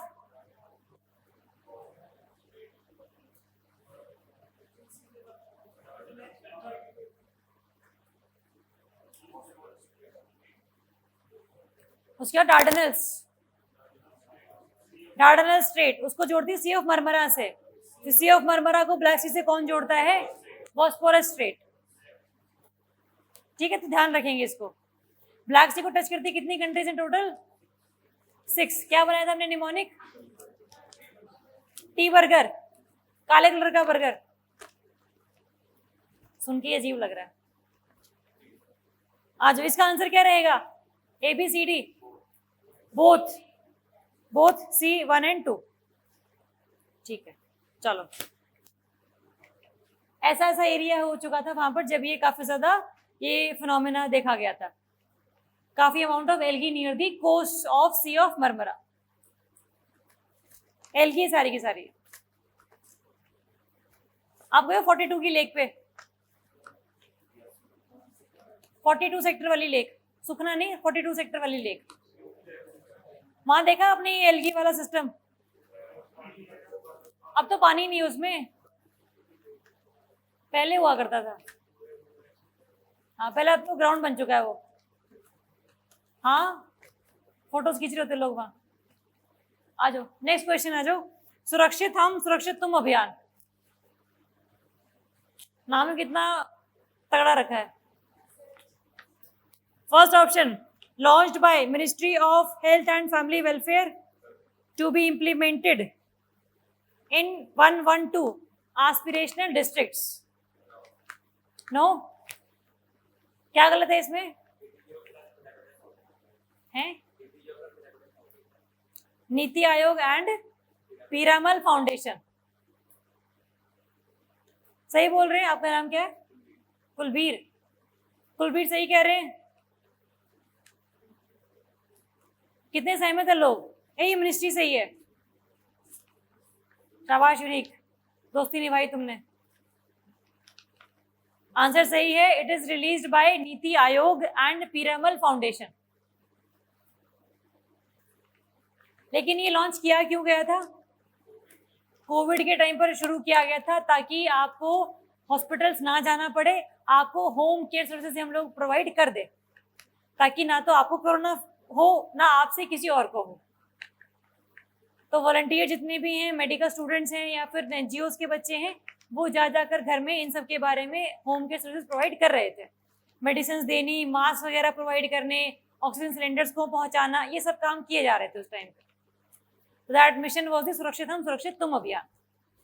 क्लैरिटी है सभी को? चले आगे। हाँ जी, डिस्ट्रिक्ट 112 है। मुझे बताओ कि टोटल अभी कितने हैं हमारे यहाँ पर? 117। ठीक बात है, ठीक है, 117 है। लेकिन ये 112 में ही किया गया था शुरू, जब किया गया था। 117 अभी हुए रिसेंटली, ये जुलाई हम कर रहे हैं। चलो नेक्स्ट क्वेश्चन।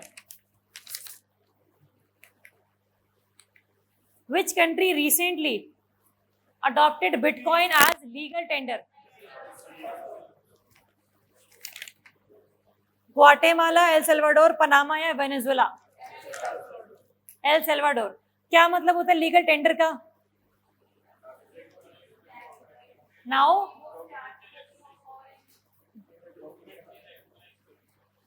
गवर्नमेंट ने रिकॉग्नाइज कर लिया है। ओके, यस, अगर आपने कोई चीज खरीदी है और आपने उसको बिटकॉइन प्रोवाइड किए हैं, that is a legal tender. आप ट्रांजेक्शन जिसमें कर सकते हैं। हमारे यहाँ पर currency is a legal tender, cheque is a legal tender.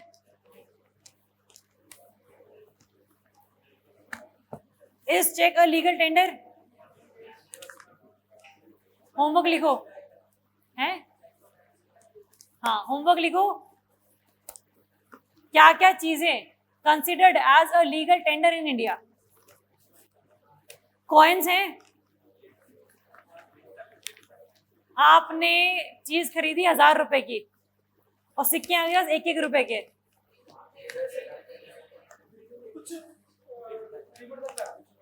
Limit तक का है? क्या लिमिट है? 5 रुपए, 10 रुपए, 15, 20, 100 या लिमिटलेस है? 2000 की लिमिट है।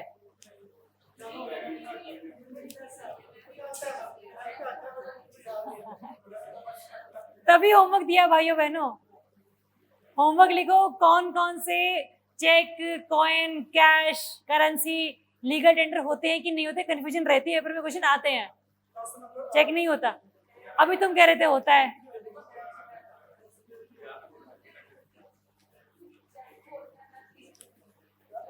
अरे तुम होमवर्क लिखो यार, तुम बहस बहुत करते हो। लिखो फटाफट होमवर्क, कल पता करके आएंगे। इकोनॉमी स्ट्रांग होगी इससे। नहीं है चेक? अरे भाई होमवर्क लिख लो ना तुम सारे। Next question, which city topped, कल पूछूंगी मैं।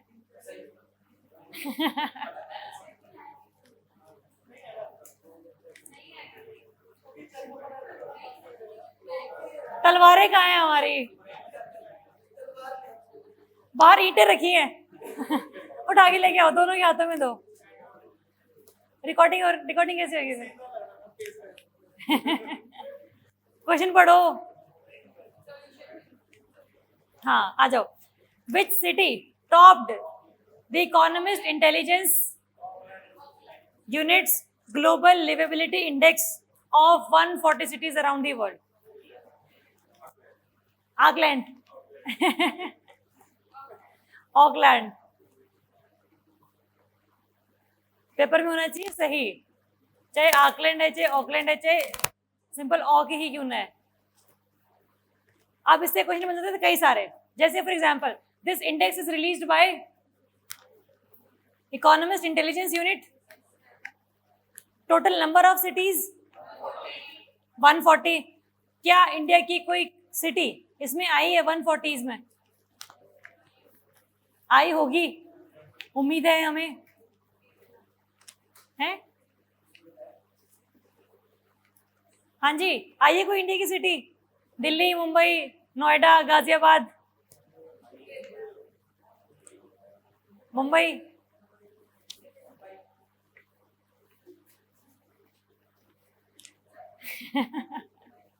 एकदम से क्या हो जाता तुम्हें? इंडिया की सिटी नहीं है इसमें अभी। 2019 वाले इंडेक्स में था न्यू दिल्ली और बॉम्बे, इस वाले में नहीं है। चलो, इसमें क्या है? ऑकलैंड। ऑकलैंड कहां पर है? न्यूजीलैंड। सेकंड पर कौन है? फर्स्ट 3 याद कर रखेंगे, बॉटम 3 याद रखेंगे। फर्स्ट 3 में सेकंड रैंक पे कौन है? या ओसाका है या एडिलेड है। ओसाका सेकंड पर ओसाका है, और थर्ड पर कौन सी है आपकी? Adelaide. Adelaide is in Australia. Bottom country, bottom city,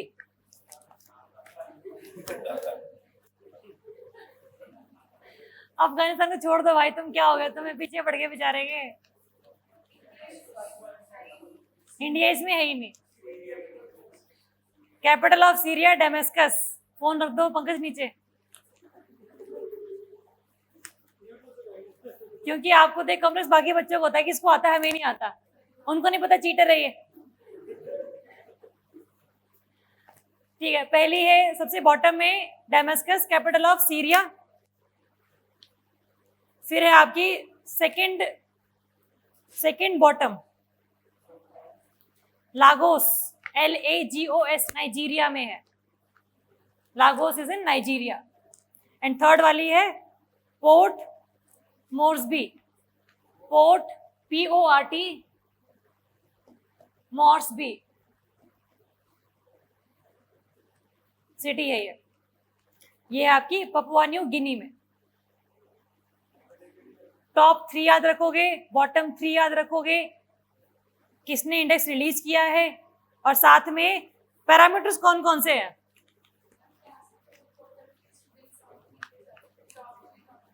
नहीं, हम ट्रेंड चेंज कर देंगे,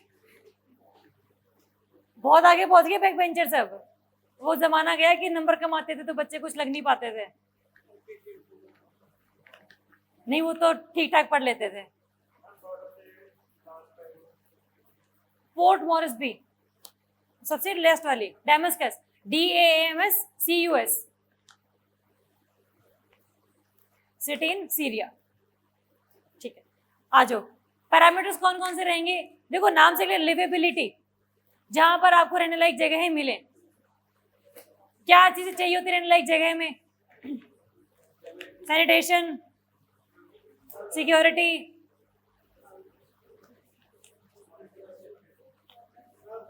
हेल्थ वगैरह। लिखो 5 पैरामीटर्स क्या क्या चाहिए हैं। स्टेबिलिटी, हेल्थ केयर, पहला है स्टेबिलिटी, सेकंड है हेल्थ केयर, थर्ड है एजुकेशन, फोर्थ है culture and environment. Culture and environment, वहां का कल्चर कैसा है, एनवायरनमेंट कैसा है। एंड लास्ट में आपका infrastructure. Infrastructure, these are the 5 parameters. हम लोगों ने कल किया था global youth development index, released by world youth, global youth development index released by which organisation, कल हमने किया था ये।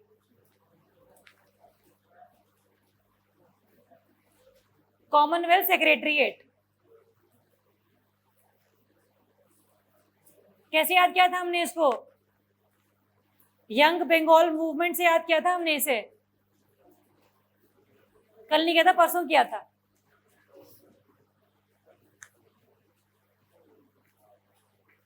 तुम्हें ये याद है कि कल नहीं किया था, परसों किया था, तुम्हें ये नहीं याद किसने रिलीज किया था ये है।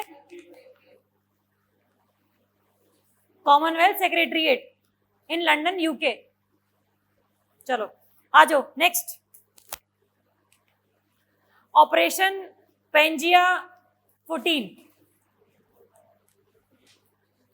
ऑपरेशन पेंजिया 14 किसके लिए चलाया गया है, illegal trafficking of endangered species, illegal sale of fake medicine and products online, environmental pollution by developed countries, या फिर none of the above. None of the above, second option. आपने क्या बोला, ह्यूमन ट्रैफिकिंग, कौन सा ऑप्शन है ये, human trafficking, illegal trafficking. अच्छा अच्छा, डी ऑप्शन, एंडेंजर्ड की बात करी, वो वाला ऑप्शन कह रहे हो आप।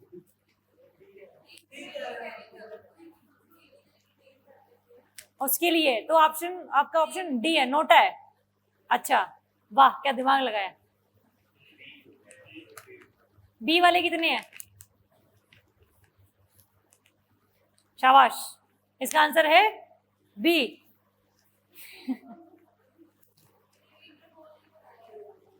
अब 1000 ऑपरेशन है यार, अब मैं कितने याद रखूं।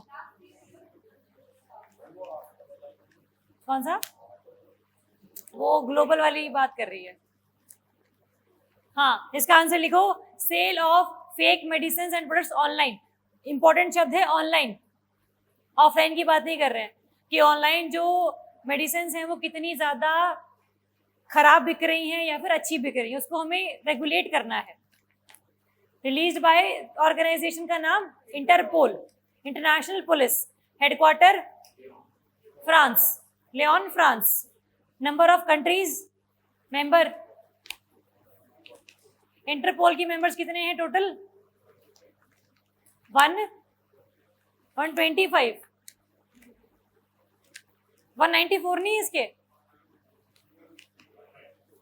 194 है इसके, हेडक्वार्टर पता होना चाहिए। और साथ में हम लोगों ने एक बार किया था कि इनकी जो एग्जीक्यूटिव कमेटी है उसमें हमारे यहाँ के जो सीबीआई के डायरेक्टर है वो गए थे, क्या नाम था उनका, परवीन सिन्हा। और which organisation India is responsible for the coordination with Interpol, CBI. CBI या फिर सीआईडी, सीबीआई। चलो आंसर इसका B. Next, world competitiveness index, world competitiveness report. First, it is released by WEF। दो चीजें हैं, एक है आपका ग्लोबल कॉम्पिटिटिवनेस इंडेक्स, दूसरा है आपका वर्ल्ड कॉम्पिटिटिवनेस इंडेक्स। दोनों में फर्क है। ग्लोबल वाला इज बाय WEF और वर्ल्ड वाला इज बाय IMD। ठीक है, ध्यान रखेंगे इसे। तो फर्स्ट ऑप्शन हमारी क्या हो जाती है, गलत हो जाती है। Second, India secured 43rd rank out of 64 countries. अब देखो इंडेक्स, आप ध्यान रखना कि कंपटीशन की बात कर रहे हैं। कंपटीशन किस चीज का,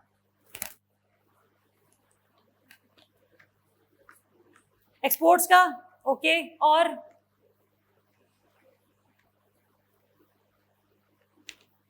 किसी से कंपटीशन करेंगे मेनली, GDP एक्सपोर्ट से लिंक हो गया। डेवलपमेंट, एम्प्लॉयमेंट, इंफ्रास्ट्रक्चर, सभी का इक्वली ये एक ओवरऑल मैकेनिज्म है, ध्यान रखना है इस चीज का। सिर्फ और सिर्फ किसी एक चीज पर ये फोकस्ड नहीं है। Development of every area, every industry, every sector. India का रैंक कितना है देखो जरा, 143 आउट ऑफ 64 कंट्रीज। बहुत कम नहीं है ये तो, ठीक है। ऑप्शन और है ही नहीं सही। अच्छा वो मैंने बता दिया, तो 1 नेगलेक्ट कर दिया आप लोगों ने यहाँ से, शाबाश। Third, Switzerland top the index, सिर्फ 2 सही है, ट्रू है ये। अच्छा 2 नहीं, ट्रू। फर्स्ट है गलत, सेकंड और थर्ड स्टेटमेंट है आपकी सही। रिलीज बाय IMD बोले तो institute for management and development. चलो पैरामीटर्स लिखो फिर अब इसके कॉम्पिटिटिवनेस इंडेक्स के। इकोनॉमिक परफॉर्मेंस, पैरामीटर 4 है टोटल। पहला है इकोनॉमिक परफॉर्मेंस, मैं सिर्फ वो लिखवा रही हूं जिसके 4 या 4 से कम है पैरामीटर्स, जिसके ज्यादा है वो हम नहीं कर रहे ना, हम याद कर रहे हैं। कई 5 वाले भी हैं, एक्सेप्शंस हैं वो। फर्स्ट है economic performance, second infrastructure,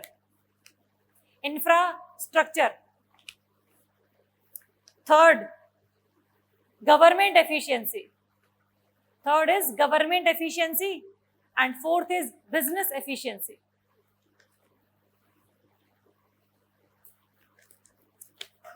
Economic performance, infrastructure, government efficiency and business efficiency. रहेंगे 4 याद। चलो आंसर क्या रहेगा इसका, B 2 and 3। इंडिया का रैंक इज 43rd, कैसे याद रखोगे 4 और 3। आपका नाम क्या है, जनता जानना चाहती है। नहीं नाम नहीं, ऐसे बोल रहा हूं मैं। विजय,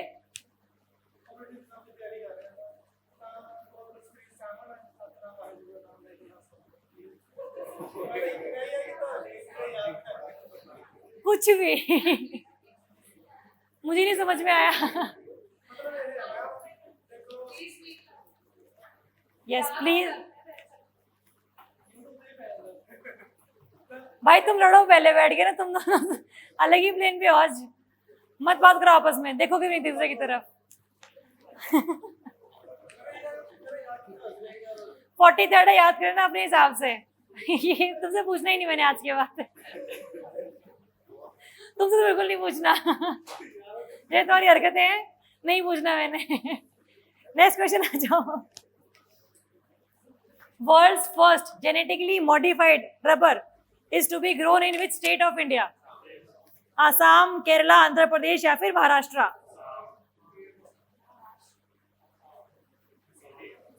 सिक्किम। एक जगह टिक जाओ। सिक्किम, आसाम। सिक्किम का तो ऑप्शन ही नहीं।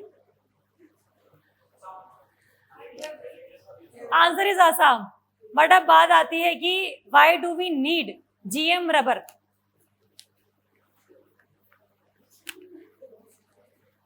मेनली जो आपकी रबर की कल्टीवेशन है वो होती है नॉर्थ ईस्टर्न इंडिया में, और वहां पड़ती है बहुत ज्यादा ठंड। इसीलिए हमें ऐसी वैरायटी चाहिए है रबर की जिसको हम कल्टीवेट कर सके और जो बहुत ज्यादा ठंड को भी झेल सके। हम इस तरीके से उसमें जीन्स को मॉडिफाई करने की कोशिश कर रहे हैं।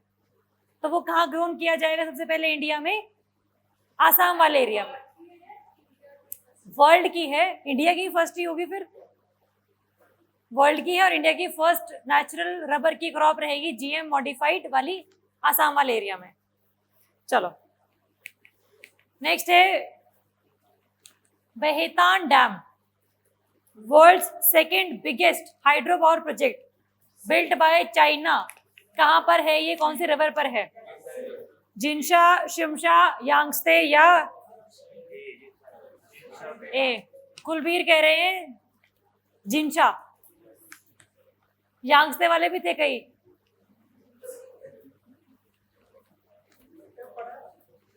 हाँ ये पढ़ा था। जिनशा रिवर है जिस पर वर्ल्ड का सबसे बिगेस्ट हाइड्रो पावर प्रोजेक्ट बना है बाय चाइना। अभी सेकंड है तो सबसे लार्जेस्ट कौन सा रहेगा? बिगेस्ट कौन सा रहेगा? सॉरी, थ्री गॉर्जेस डैम कौन से रिवर पर रहेगा? वो यांगस्ते पर है। तो पूरे वर्ल्ड का सबसे बिगेस्ट एंड सेकंड बिगेस्ट दोनों पावर प्रोजेक्ट कहां पर है? चाइना में है। एक है आपका यांगस्ते रिवर पर पहले वाला, सेकंड वाला आपका जिनशा रिवर पर। रहेगा याद? न्यूज में था ये, क्योंकि इसका ऑपरेशन सभी चालू कर दिए गए हैं। हाँ जी, फर्स्ट का नाम है three gorges dam. Three gorges dam, GORGES dam.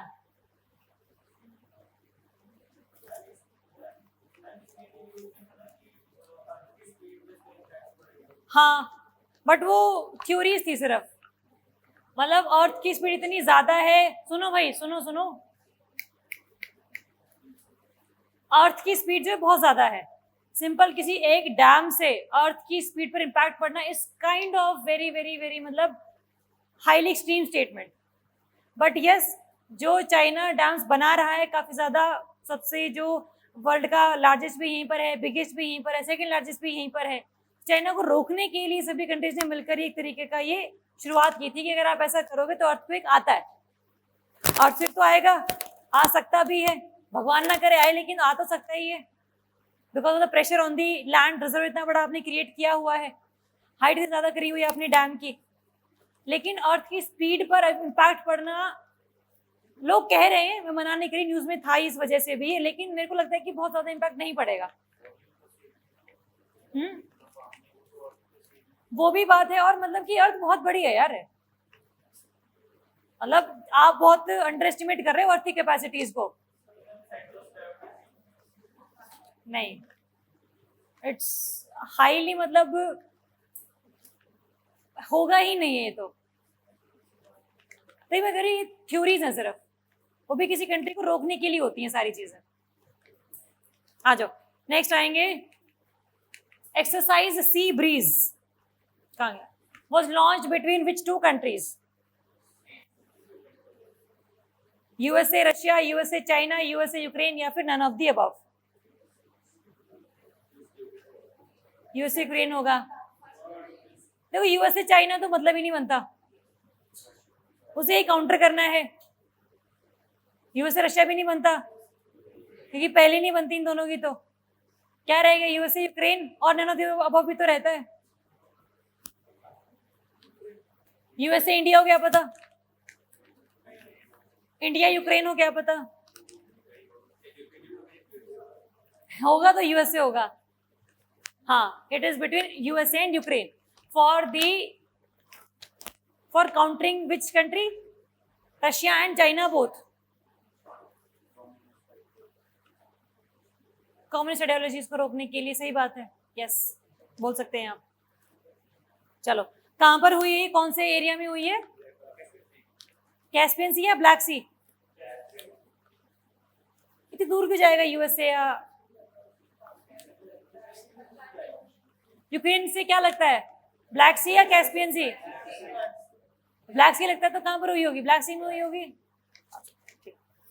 Next question, international yoga day 22 June, 21 June, theme yoga for wellness या फिर लॉन्ग लाइफ फॉर ऑल? ये किसकी थी फिर? है वर्ल्ड हेल्थ डे की। शाबाश Kulbir, really impressed. It was for world health day. कब मनाया जाता है? 7 अप्रैल। ठीक बात है। चलो, इसका आंसर क्या रहेगा? ए।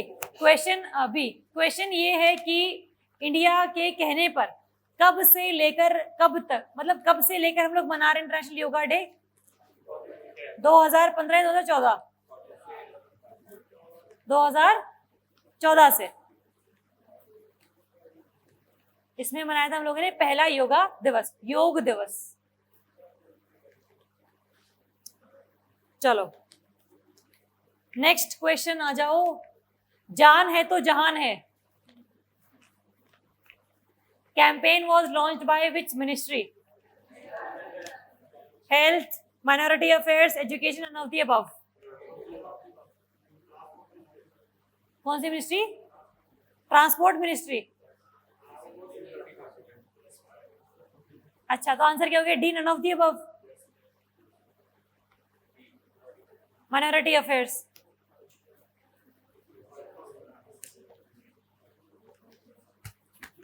आंसर इज 2014 में रेजोल्यूशन पास हुआ था, मतलब हाँ, योग दिवस का जो रेजोल्यूशन था वो पास हुआ था 2014 में, और जो फर्स्ट योगा डे मनाया गया 2015 में, यही है। ठीक है, इसको ठीक कर लेंगे फिर। ठीक, हाँ, इस पर आओ जरा। जान है तो जहान है मिनिस्ट्री ऑफ माइनॉरिटी अफेयर्स, ना ट्रांसपोर्ट है ना हेल्थ वाली मिनिस्ट्री है। ये बेसिकली कैंपेन क्या था? जिन लोगों के दिमाग में ये अफवाहें थी, र्यूमर्स थे कि वैक्सीन लगवाने से आपकी जो सेहत है बिगड़ सकती है या फिर कोई फायदा होगा नहीं वैक्सीन का, कोरोना की रिगार्डिंग हम बात कर रहे हैं, वैसे लोगों की अफवाहों को दूर करने के लिए, उनके पूरे शकों को भगाने के लिए क्या चलाया गया था? जान है तो जहान है कैंपेन। ठीक बात है। कैंपेन का ऑब्जेक्टिव पता होना चाहिए, उसका नाम पता होना चाहिए, उसकी मिनिस्ट्री, उसकी इम्प्लीमेंटिंग एजेंसी दोनों पता होनी चाहिए। ठीक है, चले आगे। चलो, next question, match the following. International labour day 1 May, world tobacco day 31 May, national technology 11 May,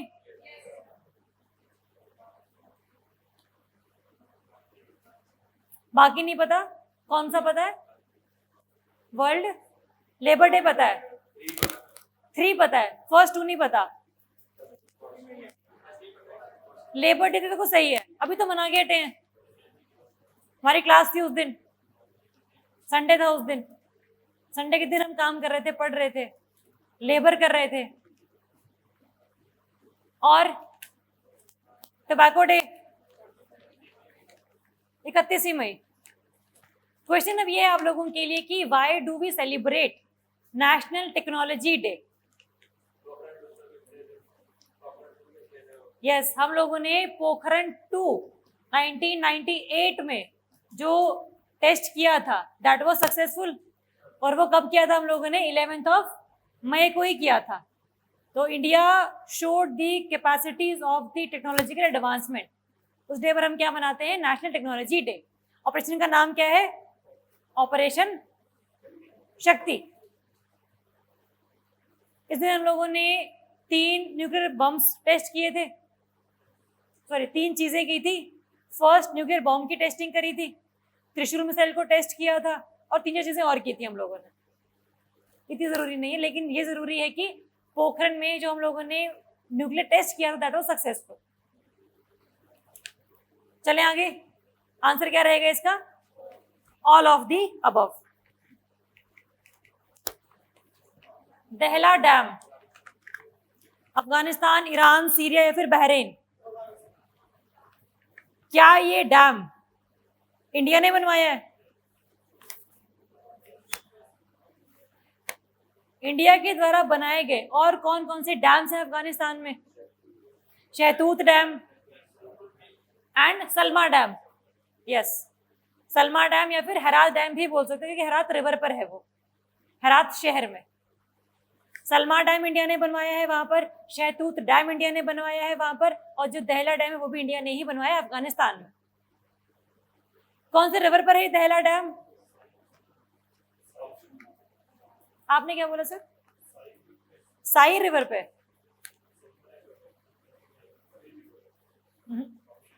option answer बता देती हूँ, अर्गानदब।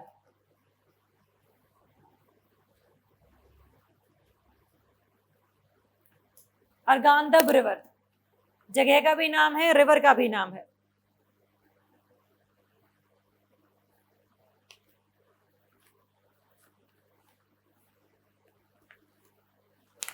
क्या दहला डैम इंडिया ने बनवाया है? ये डैम इंडिया ने बनवाया है? बता गया टीम अभी। शहतूत और सलमा बताया अभी तो, यही बता। अच्छा, इंडिया ने नहीं बनवाया, ये बनवाया है आपके यूएसए ने। लिख लो, अगर बोल दिया तो कोई बात नहीं, इंसान है। Built by USA. इंडिया ने सिर्फ 2 बनवाए हैं अभी तक, शहतूत डैम और सलमा डैम। मैं फिर दहला बोलने वाली थी। डैम की रिवर पता लग गई है। चलो, न्यूज में क्यों था?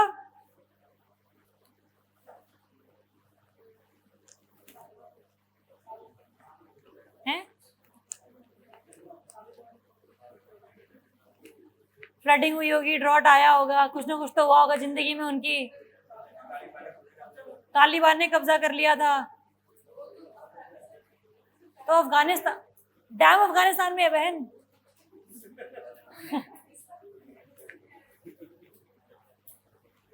आ जाओ, न्यूज में तुम बस यही ध्यान रखो, बहुत हो गया। नेक्स्ट आओ जरा इस पर, वन स्टॉप सेंटर्स और सखी स्कीम। पहला option comes under ministry of health and family welfare. सखी विमेन एंड चाइल्ड डेवलपमेंट। तो फर्स्ट स्टेटमेंट इज रॉन्ग। ये एक ऐसी स्कीम है जहां पर सरकार क्या कर रही है, डिफरेंट सेंटर्स बना रही है। उन सेंटर्स में जितनी भी इंफॉर्मेशन चाहिए किसी विमेन को रिगार्डिंग दी एफआईआर उन्होंने लिखवानी है किसी के खिलाफ, या फिर उनको कोई मेडिकल असिस्टेंस चाहिए है, उनको कोई लीगल असिस्टेंस चाहिए, लॉयर का पता करना है, या फिर उनको रहने के लिए जगह चाहिए है, इन सब का जो पूरा जानकारी है वो उसको मिलेगा यहाँ पर आके सेंटर्स पे।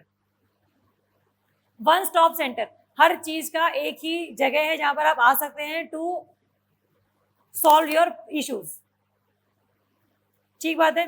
मिनिस्ट्री रहेगी आपकी women and child development. Second, it receives fund from the Nirbhaya fund. Yes, Nirbhaya fund comes under the ministry of, कौन सी? Nirbhaya fund, ministry of. Fund हम लोगों ने किए थे, किसके अंडर आते हैं? Ministry of finance. कल हमने कौन सा फंड किया था? है उभरते सितारे fund, ministry of finance. But scheme launched by MSME, उभरते सितारे। हाँ हाँ, ministry of women and child development. Second, third, it is centrally sponsored scheme. Yes, हल्का सा इसमें कैच है, it is centrally sponsored scheme, लेकिन फिर भी जो पूरा का पूरा फंड है वो जाता है निर्भया फंड से। Nirbhaya fund comes in jurisdiction of ministry of finance under the government of India. इसका मतलब टोटल सारा का सारा पैसा कौन दे रहा है? सिर्फ और सिर्फ सेंट्रल गवर्नमेंट। बट ये लिखा हुआ है हर जगह पर कि this is the central sponsored scheme. Sponsored में कितना हो गया? 100% स्पॉन्सर। जैसे हम करते हैं ना यूटीज में स्पॉन्सर्ड स्कीम्स में से, तो वैसे इसको ध्यान रखना है हल्का सा। तो मिनिस्ट्री आपको क्लियर है, निर्भया फंड आपको क्लियर है, वन स्टॉप सेंटर्स होते क्या हैं। ये न्यूज में इसलिए भी थे क्योंकि अभी तक सिर्फ इंडिया, पूरे इंडिया वाइड ही इनको ओपन कर रहा था। अभी ये जितना मिडिल ईस्ट वाली कंट्रीज है वहां पर भी इनको ओपन किया जा रहा है। ठीक बात है, तो इसलिए न्यूज में था। आ जाओ नेक्स्ट। तियानवन मिशन ऑफ चाइना किसके लिए है? मार्स के लिए है, लूनर के लिए? मार्स या मून? तियानवन मार्स के लिए है। क्लैरिटी है अपने को? फर्स्ट ऑप्शन पढ़ो जरा इसका। 3 पार्ट्स है, ऑर्बिटर भी है, लैंडर भी है, रोवर भी है।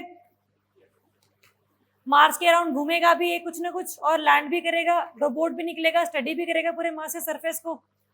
First is correct. Second, the lander from Tianwen 1 has touched down on Utopia Planitia, northern hemisphere of Mars। ठीक बात है, इस जगह का नाम ध्यान रखना, पेपर में क्वेश्चन आएगा। Utopia Planitia is the site on which planet और विच सेलेशियल बॉडी। मून भी आ सकता है उसमें आपका मार्स भी आएगा, उसमें आपका वीनस भी आ सकता है। ठीक है, ध्यान रखिए मार्स पर वाला है ये। Third, it has become the third country to land on Mars after US or USSR।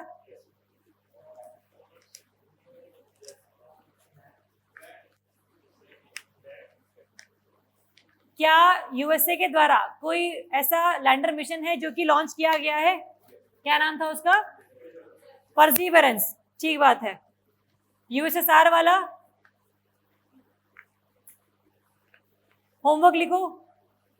Lander mission for Mars bye USSR. And yes, USSR has been successful to land the robots on Mars surface, and China has become the third country।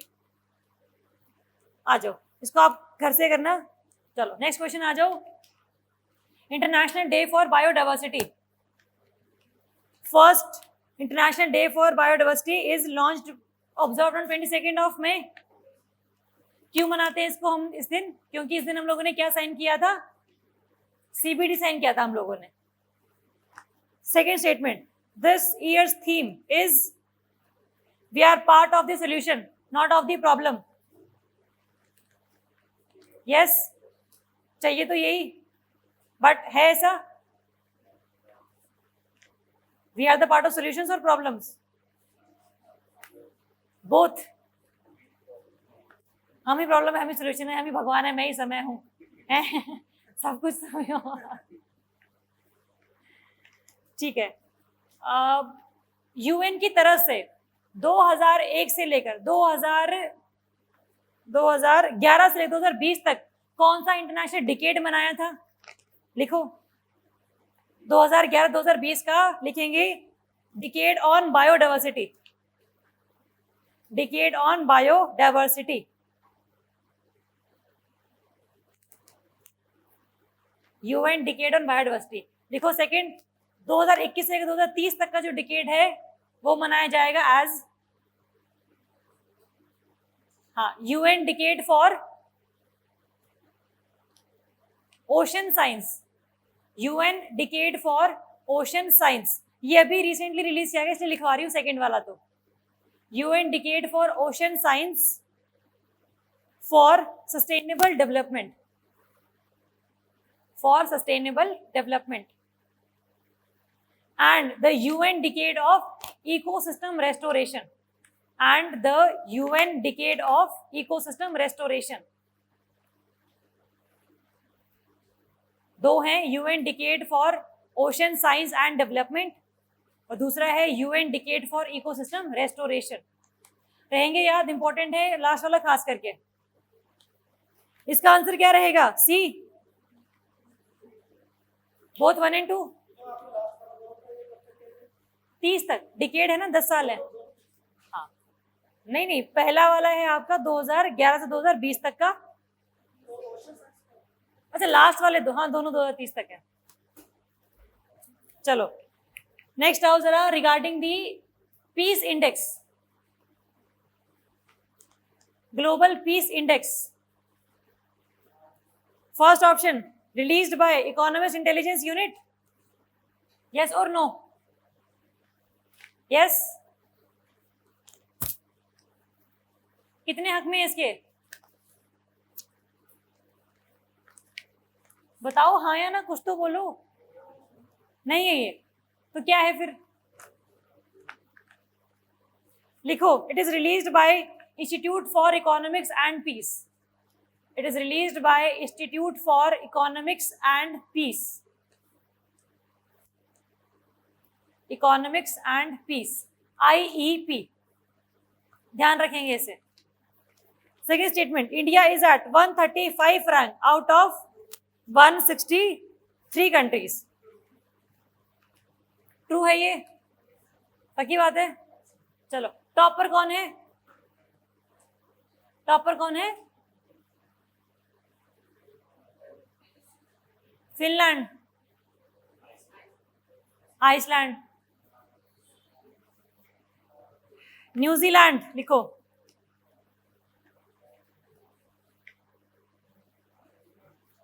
Sorry Iceland, Iceland is at the top. आपका मैंने कौन सा, New Zealand वो second पर है, बस एक ही लिखेंगे, Iceland is at the top. सबसे बॉटम में कौन है? अफगानिस्तान इसमें है। जिंदगी में ना खुशी है ना शांति है उसके, ना हैप्पीनेस है ना पीस है। हैप्पीनेस भी सबसे लास्ट में था ना वो, ठीक है, होगी तुम्हारी ख्वाहिश पूरी। Iceland is at the top और Afghanistan is at the bottom, India is at 135 out of 163। चलो आ जाओ, नेक्स्ट क्वेश्चन लिखेंगे, करेंगे सेज पोर्टल। सेज पोर्टल के बारे में पढ़ो, पहली स्टेटमेंट, कम्स अंडर मॉसजे, यस, किसके रिगार्डिंग है ये? सीनियर सिटीजन्स के लिए होगा क्या? मेनली ये इनके लिए नहीं है, ये उनके लिए जो कि स्टार्टअप्स हैं। स्टार्टअप्स कौन से हैं? जो कि प्रोडक्ट्स बना रहे हैं for the senior citizens. So it is a one-stop center for all the products that are needed by the senior citizens. और स्टार्टअप्स वाले हैं तो सस्ते में बेचेंगे थोड़ा सा, और नई नई इनोवेशंस भी लेकर आएंगे अपने काम के साथ, तो फायदा पहुंचेगा सीनियर सिटीजन्स को भी और कंपनीज को भी, सरकार को भी। तो that is with through the says portal. जितने भी स्टार्टअप्स रहेंगे जो वो चीजें बनाएंगे वो कहाँ पर डिस्प्ले करेंगे? इस पोर्टल पर डिस्प्ले करेंगे। सरकार पहले चूज करेगी कि क्या आपका ये प्रोडक्ट वहां पर डिस्प्ले करने लायक है भी या नहीं है। पता लगे आपने एक छड़ी बना दी, किसको लेकर कोई चल सकता है, तो पहले ही अवेलेबल है भाई। न्यू इनोवेटिव आइडियाज होने चाहिए बहुत अच्छे अच्छे, तभी आपको यहाँ पर जगह मिलेगी। आंसर क्या रहेगा इसका? सी, बोथ 1 and 2। मौजी ने ही रिलीज किया है इसे। चलो ओके, नेक्स्ट, विकास इंजन सुना है इसके बारे में? पहला पढ़ो statement, it is used in the second stage of PSLV rocket only. नहीं, PSLV स्टेजेस 4 स्टेजेस थी, सॉलिड, लिक्विड, सॉलिड, लिक्विड। तो क्या ये सेकंड स्टेज में यूज होता है कि नहीं होता है? होता है। ये PSLV में होता है, लेकिन क्या सिर्फ PSLV में होता है? ये GSLV में भी होता है, क्योंकि जो आपका GSLV का सेकंड स्टेज है वो भी कैसा है? लिक्विड स्टेज है। और वो कौन सा इंजन हम यूज कर रहे हैं उसमें? विकास इंजन यूज कर रहे हैं। लिक्विड फ्यूल है, इंजन का नाम विकास है, ठीक है। नेक्स्ट आ जाओ जरा ऑप्शन में, it uses the solid fuels. जब है ही लिक्विड तो सॉलिड फ्यूल क्यों ही होगा? तो answer is D, neither 1 not 2। Clarity है सभी को? होमवर्क लिखो एक, Manik engine, Manik engine, Manik engine और कावेरी इंजन। पता करके आना कहाँ कहाँ यूज होते हैं ये, मानिक इंजन और कावेरी इंजन। चलो नेक्स्ट आ जाओ, ease of liveability index, ease of living index released by, लिखा हुआ है CSE, Centre for Science and Environment. इसमें टॉप किसने किया है? बेंगलुरु, पुणे, चंडीगढ़ या हैदराबाद? बेंगलुरु, हाँ जी ठीक है जी, पहला क्या है इसका आंसर? बेंगलुरु। चलो ध्यान रखेंगे इसे कि ग्लोबल लिवेबिलिटी इंडेक्स पहली चीज, दूसरी ईज ऑफ लिविंग इंडेक्स, तीसरी चीज कॉस्ट ऑफ लिविंग इंडेक्स, तीनों अलग अलग हैं। Global liveability index released by, global liveability index released by EIU, cost of living index EIU, ease of living index CSE। ध्यान रखेंगे, इंपॉर्टेंट है, कंफ्यूज नहीं होंगे। एंड टॉप किसने किया है? बेंगलुरु ने किया है। शिमला आई थिंक सेकंड पे था, किस पे था वो? स्लैब थे वो, अच्छा और डाउट समझी नहीं मैं आपका वैसे तो। अच्छा शिमला भी था किसी कैटेगरी वाइज में, अच्छा ठीक है, चेक कर लेंगे इसको एक बार। लिखो homework, categories for the ease of living index. तुम क्या करोगे? क्या कर रहे हो यूनिक? तुम चैट कर रहे हो? टेलीग्राम में चैट हो सकती है?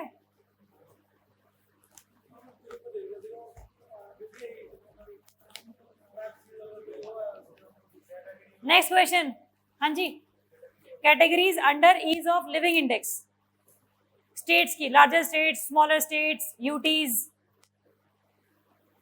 चलो नेक्स्ट है, who will be the beneficiary of Yuva scheme?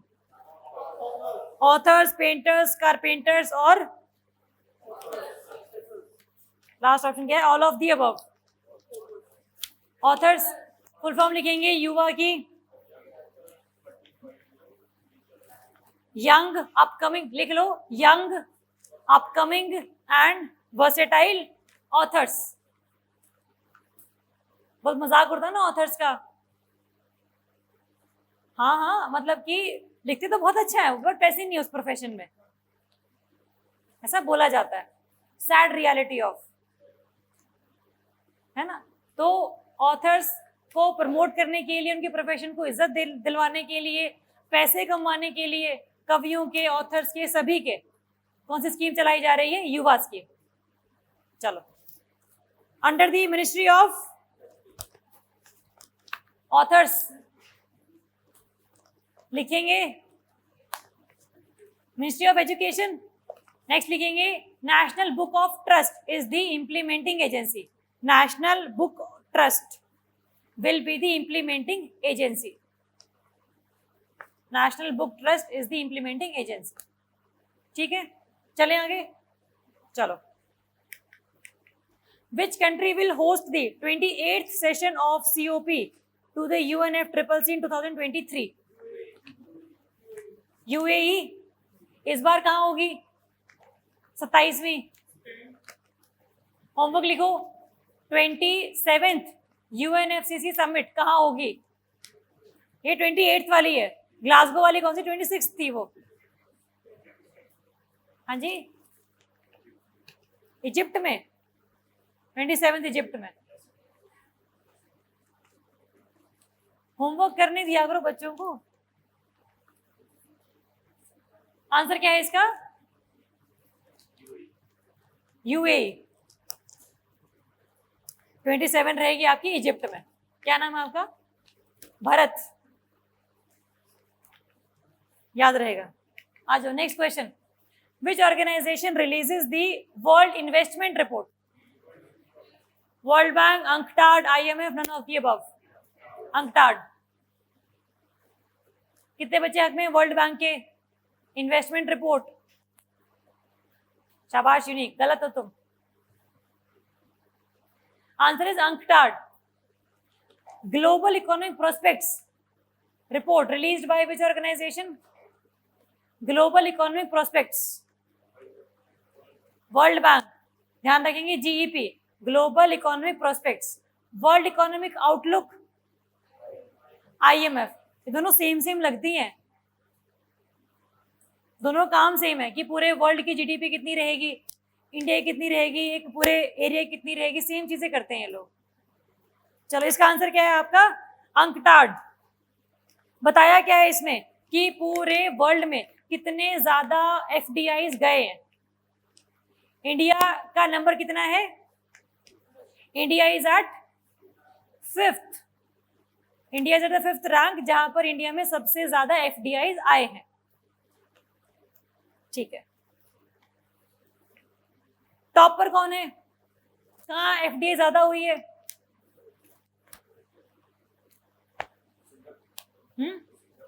Singapore, वहां से एफडीआई आती है। जिस कंट्री में एफडीआई हुई है उसका पूछ रही हूं मैं। वियतनाम, इतना डिस्ट्रेस्ड कंट्री है वो तो। यूएसए, इन्वेस्टमेंट वहां होगी जहां पर पॉलिटिकल, इकोनॉमिक और सोशल स्टेबिलिटी रहती सोसाइटीज में। USA is at the 1st, China is at the 2nd, India is at 5th। ठीक बात है। चलो next question. INS Sandhayak frigate है ये, torpedo launcher and recovery vessel है, हाइड्रोग्राफिक सर्वे शिप है, या नेवल माइन सर्चर है?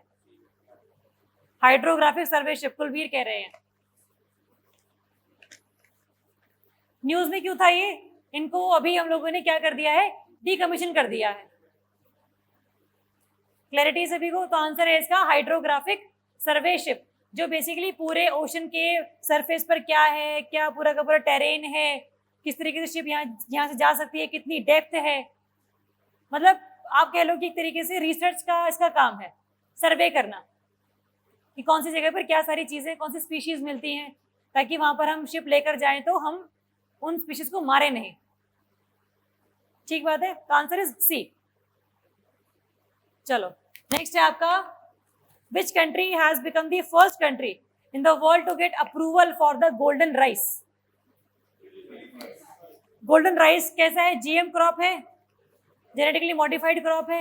इंडिया में अभी तक किसी भी क्रॉप को जो हम लोग खाते हैं उसको हम लोगों ने अप्रूवल नहीं दिया है, सिर्फ बीटी कॉटन को दिया है अभी तक। गोल्डन राइस, इसमें सबसे ज्यादा क्या होता है? Vitamin. Golden rice is rich in vitamin A. Vitamin A की डेफिशिएंसी से होता क्या है? नाइट ब्लाइंडनेस, आई प्रॉब्लम। चलो इसका आंसर क्या है? सी, फिलीपाइंस। और साथ में जो न्यूट्रिशियस वैल्यू है उस राइस की क्रॉप की वो भी थोड़ी सी बढ़ जाती है। ठीक है, क्लैरिटी है सभी को? इसका गोल्डन नाम क्यों है? क्योंकि इसका जो कलर होता है कैसा होता है? येलो होता है। चलो यहाँ पर हमारे खत्म होते हैं 40 एमसीक्यूज आज के। कल हम करेंगे और 40 एमसीक्यूज और फिर हमारे खत्म हो जाए करंट अफेयर का मॉड्यूल। उसके बाद सुबह क्लास से आप लोग फ्री हो जाओगे। रिवाइज करना, लाइब्रेरी आ जाना और टाइम मत वेस्ट करना।